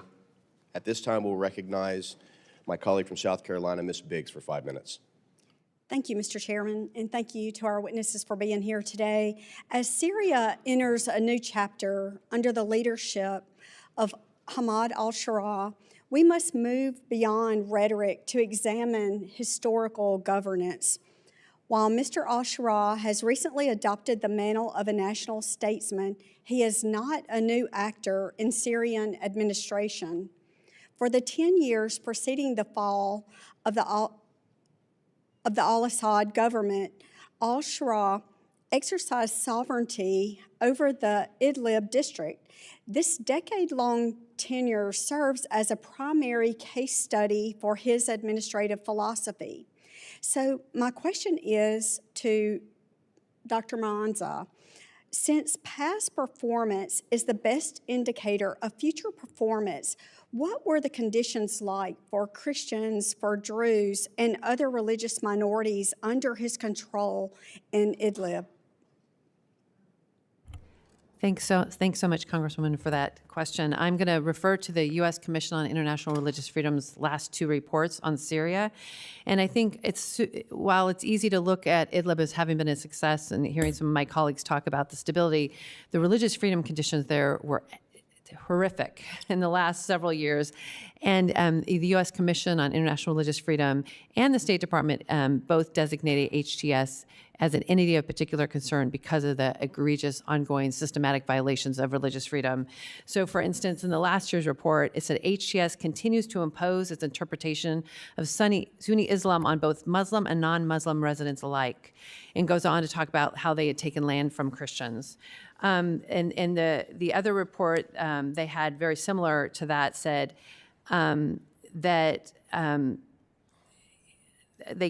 despite HTS's robust campaign to distance itself from its past massacres and other crimes against religious minorities, the group's governance in the Northwest advanced a Salafi jihadist ideology, disenfranchising Christians and Druze. HTS continued to expropriate property, restrict religious rituals, arrest and detain religious minorities and non-conforming Sunni Muslims, and imposing religiously justified dress codes on women. So these are things that we're just not hearing, but that is how al-Shara governed when he had Idlib. And so we're seeing his same forces. That is that was normal to them. And so he's projecting this moderate image, and his own forces are like, wait, I don't think so. So many of them were expecting a similar type, really harsh environment for the rest of Syria. And and it hasn't been the case, and so there's been friction among even his own forces. Thank you for that. So during this time, what was the official policy regarding the seizure of homes and lands belonging to the displaced Christian families, and were those properties ever returned? There was some movement to bring Christians back. In fact, in 2024, the New York Times did an article about the last Christian in Idlib, to give you any sense about how friendly it was to be a Christian in Idlib. But then there was a movement to give some lands back, to bring Christians back, and I think as they were trying to revitalize their image, to try to show that they were pro-Christian, but we have not seen the lands really being returned in any sort of positive improvements in the conditions for all the minorities in Idlib. Okay, I have one final question. So were the non-Islamic houses of worship, were they allowed to remain open and undergo repairs or hold public services under the Idlib administration? I understand they mostly were. There weren't very many Christians left to attend, but as you know, religious freedom is more than just being able to go into a church. It's being able to identify and not be targeted because of your identification, be able to have your beliefs openly. So there is some show of that here and there, but overall, it was a pretty harsh place for Christians, Druze, and other minorities to live. Well, thank you so much, and I yield back. Thank you so much. I was getting an update on who's next. At this time, I want to recognize a gentleman who was brave enough to actually go into Syria and truly see it for himself and what was going on, a man that I respect highly. At this time, I'll recognize the gentleman from Indiana, Mr. Stutzman. Thank you, Mr. Mills. I went because you were along, because I know you rescue people for a hobby. And, it's not a very high-paying hobby. Well, thank you, and thank you to the panelists for being here. You all have been great today, and really appreciate all of you. As Congressman Mills mentioned, we did go to Syria about a year ago over the Easter weekend, and I tell you what, I love the people of Syria. There's just remarkable people, and the pain and suffering that they have gone through over the past 50 years is just unimaginable. We went up to Sadnaya, to the prison, and just saw the horrific conditions of what thousands and thousands of people lived through. And we, as Americans, I know I want to help Syria. I want to help the people of Syria. You know, Christianity was basically born in Syria. You know, I got to walk on the road where Saul walked on his way to Damascus.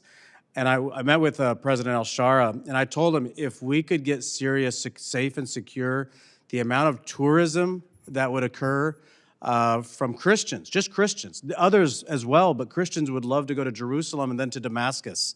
The economic impact would be incredible. There's so many good reasons why we need to help Syria get this together. And so I thank all of you for what you've done. And religious freedom, I think, is the key to all of this. We are a very diverse country here in America. Religious freedom is one of our core fundamental foundations. We've got to respect one another, no matter our disagreements. Let's agree to disagree, but let's also agree to have a civil dialogue as well. And so I think that's just a critical component to making sure that Syria is on the right track is religious freedom. And I know that there are people there that are living in fear today because they don't believe they have the safety and security because of who they are or who they worship. One thing I'll quickly comment is, you know, I am rooting for al-Shara. I want to see him successful, but over the last year, the attacks have been on the Alawite, the Druze, Christians surrounded around Syria, now the Kurds, and so I don't see an attack on Damascus. So I think, to me, and this is what I shared with President al-Shara, is that actions speak louder than words. At the end of the day, that's how we have to all judge what's happening in Syria, is the actions that are occurring. I want to ask, actually, because time's running out, I want to ask all of you, because Dr. Karlin, thank you for your comments. You gave some great suggestions at the very beginning. And I think that that's so helpful to us, is what should be doing. But I want to bring up the embassy because nothing has really been talked about the embassy. And I want to ask each one of you on the panel, how important would it be for us to lean in? I think that's what we have to do, honestly. I don't think we should be backing up. I think we need to lean in. But how important is it, or would it be, to open the embassy and have a Syrian ambassador? Dr. Karlin, I'll start with you since you brought it up, and then we'll just go right down the line. Yeah, thank you for raising that, Congressman. I think it's incredibly important. We've debated a lot in this hearing what's really going on, and when you've got smart diplomats there 24/7, they can really help us understand that, and they can try to coordinate all of the different efforts that we have swimming about. So I think it's hands down the most important thing that can happen here. Ms. Maenza. Yes, I do agree that we need to have a presence in Damascus, and I think that we need to have people that are going to be able to be independent in interacting with the government. I fear that right now the way that Ambassador Barrack has been running policy for Syria, there isn't a robust discussion internally about policy at the State Department, and I think that's why Congress matters so much right now. And while your voices matter so much, and the embassy needs to have a very diverse group of people there, I also want to state that I think that Damascus needs to have a mission here. They have not sent official groups here either to interact with the government and the State Department. Actually mentioned to me, boy, it would be really helpful if they had a presence here. So we had this interaction, we could socialize these ideas together, work together, and help them see the only way forward for a diverse country like Syria for peace and stability is to be able to have an inclusive government. Otherwise, Syria is going to fail, and this is the way to do it. I want to get Mr. Tabler, Mr. Jeffries' comments real quick. I spent a lot of time in the U.S. Embassy in Damascus, not as a diplomat, in and out. It's not safe. It's on Malki Square. There's another property out in Yafour, we can talk about this offline, that I think we still own. It would have to be constructed. It would have to be a setback embassy. Very, very difficult. But setting up something there is very important. From a public diplomacy standpoint, yes. But most importantly, getting to the point of this whole thing, you've called this hearing because you're caught in the fog of war and peace in Syria. You're trying to figure out what's going on. We need a collection station, and we need diplomats there who can who can go and meet with people and say, hey, what the hell is going on? I saw this video. What is this? What are these tribal forces that are fighting alongside of your forces? What's going on here? We're doing that from the top. We need to do it in a more comprehensive way. We have diplomats and engineers and others who are very, very good at this, but they have not yet been engaged. Absolutely, but to be effective, any ambassador has to have access to and the trust of the president and his top advisors, Secretary Rubio and Tom Barrack in that case. That's critically important, or you wind up with cacophony in diplomacy. Believe me, I've been there. Thank you. Now yield back. Thank you so much. And again, that's a great question, but also not just focusing on the U.S. Embassy being based out of Damascus. We know what happens there, but truly looking at the consulate outpost that would allow us to get ground truth realities, which I think is what Mr. Tabler is talking about. Mr. Tabler, I couldn't agree with you more about the fact of, one, having the necessary security protocol standoff and relocation where the current existing embassy is, but also ensuring we have strategic areas combined with working with things like the Syrian Sovereignty Fund, who controls all the federal land assets, and being able to ask them for those land assets at no cost to the American people. That's the other thing, is looking at total costs, because fiscally responsible and safety of Americans is our #1 priority. Stabilization and ensuring a free Damascus and Syria is a secondary to that. So I'll always put the American people first. At this time, I'd like to recognize the gentleman from Pennsylvania, Mr. McKenzie, for 5 minutes. Well, thank you, Mr. Chairman, and thank you to all of our panelists here today. It's a very important topic, safety and stability in Syria.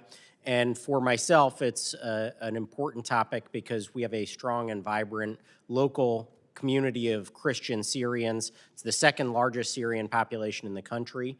And I have heard and engaged with them on a number of times. They have serious concerns about Christian Syrians who are still in a very tenuous situation in Syria. And so, Ms. Maenza, my question to you is, what is your assessment of the security for Christians and other religious minorities in Syria, but particularly Christians?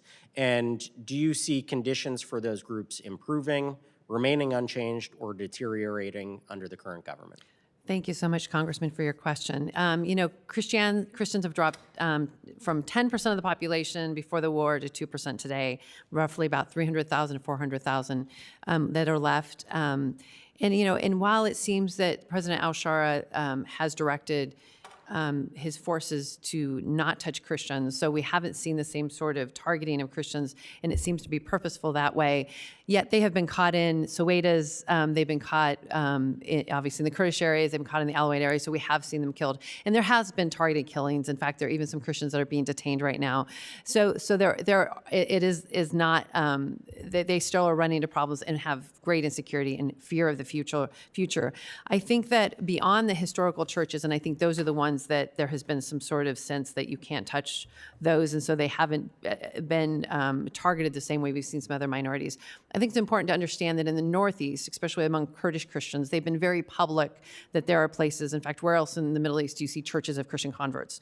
And so they are especially at risk, and it's so important that Congress also is paying attention to them as we look at the integration agreement, as we look at what these forces do to make sure that Christians who are converts who've been more public, and of course there are also evangelical churches that tend to be more Christians from the historical Christian churches, but also again sometimes are more at risk from these Islamist factions. So yeah, it is very tenuous right now for Christians. I talk to them, some of them that are more up in the high in the mountains further away feel a little safer, but the ones in Damascus and other places are very fearful. And so you mentioned some of the statements from the current government in Syria. They have made other public statements about how they want to protect Syria's religious and ethnic minorities, including Christian Syrians. But given the violence in the past year, to what extent do you think those assurances are translating into real on-the-ground protections for Christians? Christians don't feel protected. And in fact, so many people personally have told me that someone has come up to them, or at the church they've received some post on the front saying, "You're next." So it's almost like a kind of way of just threatening them, even if they haven't followed through with all of it. So I do think that many Christians are afraid. And of course, Christians aren't a monolith, right? There are some that feel safer and there's some that feel less safe. So I hate just making a broad statement because and the Christians are a little different, that they live throughout the country. So there's not like one place where the Christians are, and they tend to be the glue among all the different communities. So they live among all the communities, especially the Alawites, the Druze, and the Kurds. The final question I have is the current government under al-Shura has agreed that this was one of the points of their framework with the United States government that they would work on, and there are milestones or benchmarks that we want to hold them accountable to. What can we do as members of Congress and the U.S. government to ensure the safety of those minorities in Syria? Well, I think one of the most interesting things when I met with them, a lot of the Christian leaders in February when I first went to Damascus, and they said, don't have the rally cry be, say, protect the minorities or protect the Christians. We want the rally cry to be equal citizenship. They don't want to be favored. They don't want to be marginalized. They want to be equal citizens with their Sunni brothers and sisters who for thousands of years, they lived together peacefully. And so I think it's important to fight for equal citizenship for Christians, Druze, Kurds, for everybody. And that means changing the constitution right now. It's an Arab republic. It could be the Syrian republic. It has Islamic jurisprudence as the source of law. Even Turkey had that once. It doesn't now. No one holds that against Turkey. They can take that away. It says the president must be a Muslim, but he doesn't have to be a Syrian. Again, these just send a message to all of society that you're a second-class citizen, and that actually makes them feel more vulnerable. Well, I want to thank you for sharing that, because when I met with a member of the clergy in our local community, that is exactly what he said. He said, we are all Syrians. We don't want to be differentiated. They want to stand for everybody. And so I appreciate that sentiment, and that's something we want to carry forward as well. Thank you so much, Congressman. Thank you so much. And that's absolutely one of the things that I noted. Ambassador Jeffrey, I know as many on this panel can tell you, during the fall of Iraq, one of the things that you saw is that everyone started identifying themselves as, I am Christian, I am Shia, I am Sunni, I am Chaldean, I am. The benefit that I look at when I went to Syria is that everyone was proud to represent the nationalistic, I'm Syrian. And I think that's a very bold and big step when we think about what the future of Syria can be, looking at the lessons that we've had from the failures in Afghanistan and Iraq. Mr. Tabler, you've kind of hit so many good points for me, and I just want to follow up with something because I really do want your thoughts and mindset on this.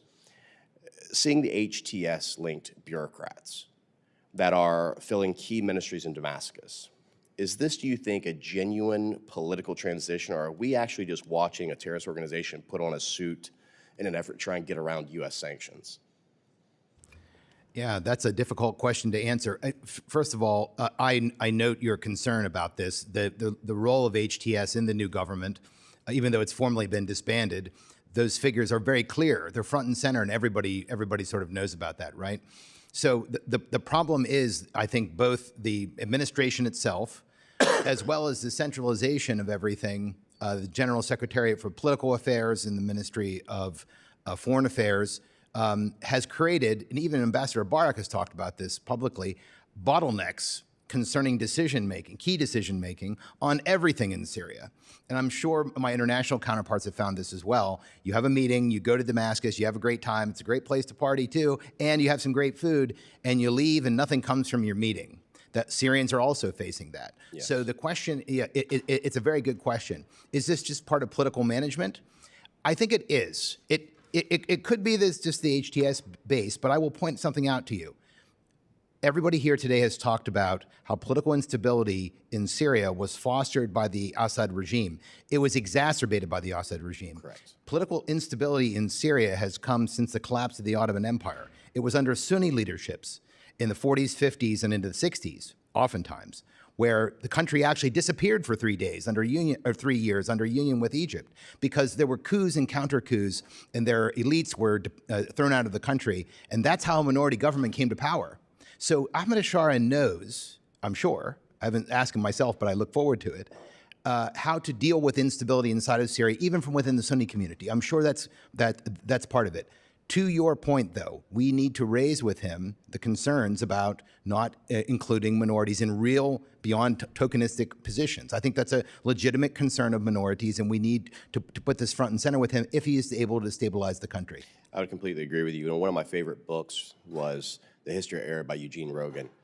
And to your point, when you look at the history of the Middle East, you have to go all the way back from Sultan Suleiman, the Ottoman Empire expansionism, as well as to the elimination of the Mamluks by the Janissary armies and so on and so forth, in order to try and truly understand the breadth of history and understanding of this is how it's always been and how we can improve upon it. And so I absolutely agree with that. One of the key things I worry about, and Ambassador Jeffrey, this is something that I know that you focus a lot on, is dealing with Daesh. And one of my concerns is that with the SDF integrating into the National Army, which I agree that that's what we need to be looking at how do we expel foreign fighters, how do we guarantee inclusivity and pluralism, how do we actually ensure that SDF and others are integrated into an army that can stand against the various forces, whether it be ISIS or not. But what concerns me, knowing how many we've imprisoned, that we've gotten out of the battlefield, who exactly is holding the keys to the prison that holds thousands of ISIS fighters today, and can we trust them to keep the doors locked? Right now, it's in transition because, as we talked earlier, you've got the number is 7,000, but only a few thousand have moved already of third country and Iraqi families, and terrorists are being moved to Iraq. The Syrians are going to stay. Some of them will be released. We talked about that way back with the SDF when I was in government in the first Trump administration, because some of them are just the detainees that we round up just like we did in Iraq because they were on somebody's cell phone number. And some of those people are going to be released into their communities. Remember the projects we had with Guantanamo? We would talk to people and say, will you take these people and you put them embedded in a family or another environment to get them? And I think you'll see some of that. I don't know how successful it will be, but you will see some of that. I don't think it will be a major problem. The Syrian government is committed to fighting ISIS. They fought ISIS back when they were al-Nusra. Yep. It was one group of jihadists fighting another, but they were the jihadists who were fighting ISIS, who were the people we wanted to see fought. And they were pretty effective on it in their areas. I think that this requires, however, continued American attention. I agree. And again, the best way to have My that is to biggest have fear, troops. obviously, is to make sure we don't have what happened with Afghanistan, where they dumped the prisons and 40,000 new Taliban fighters joins the battlefield, and that's obviously a very big concern for me.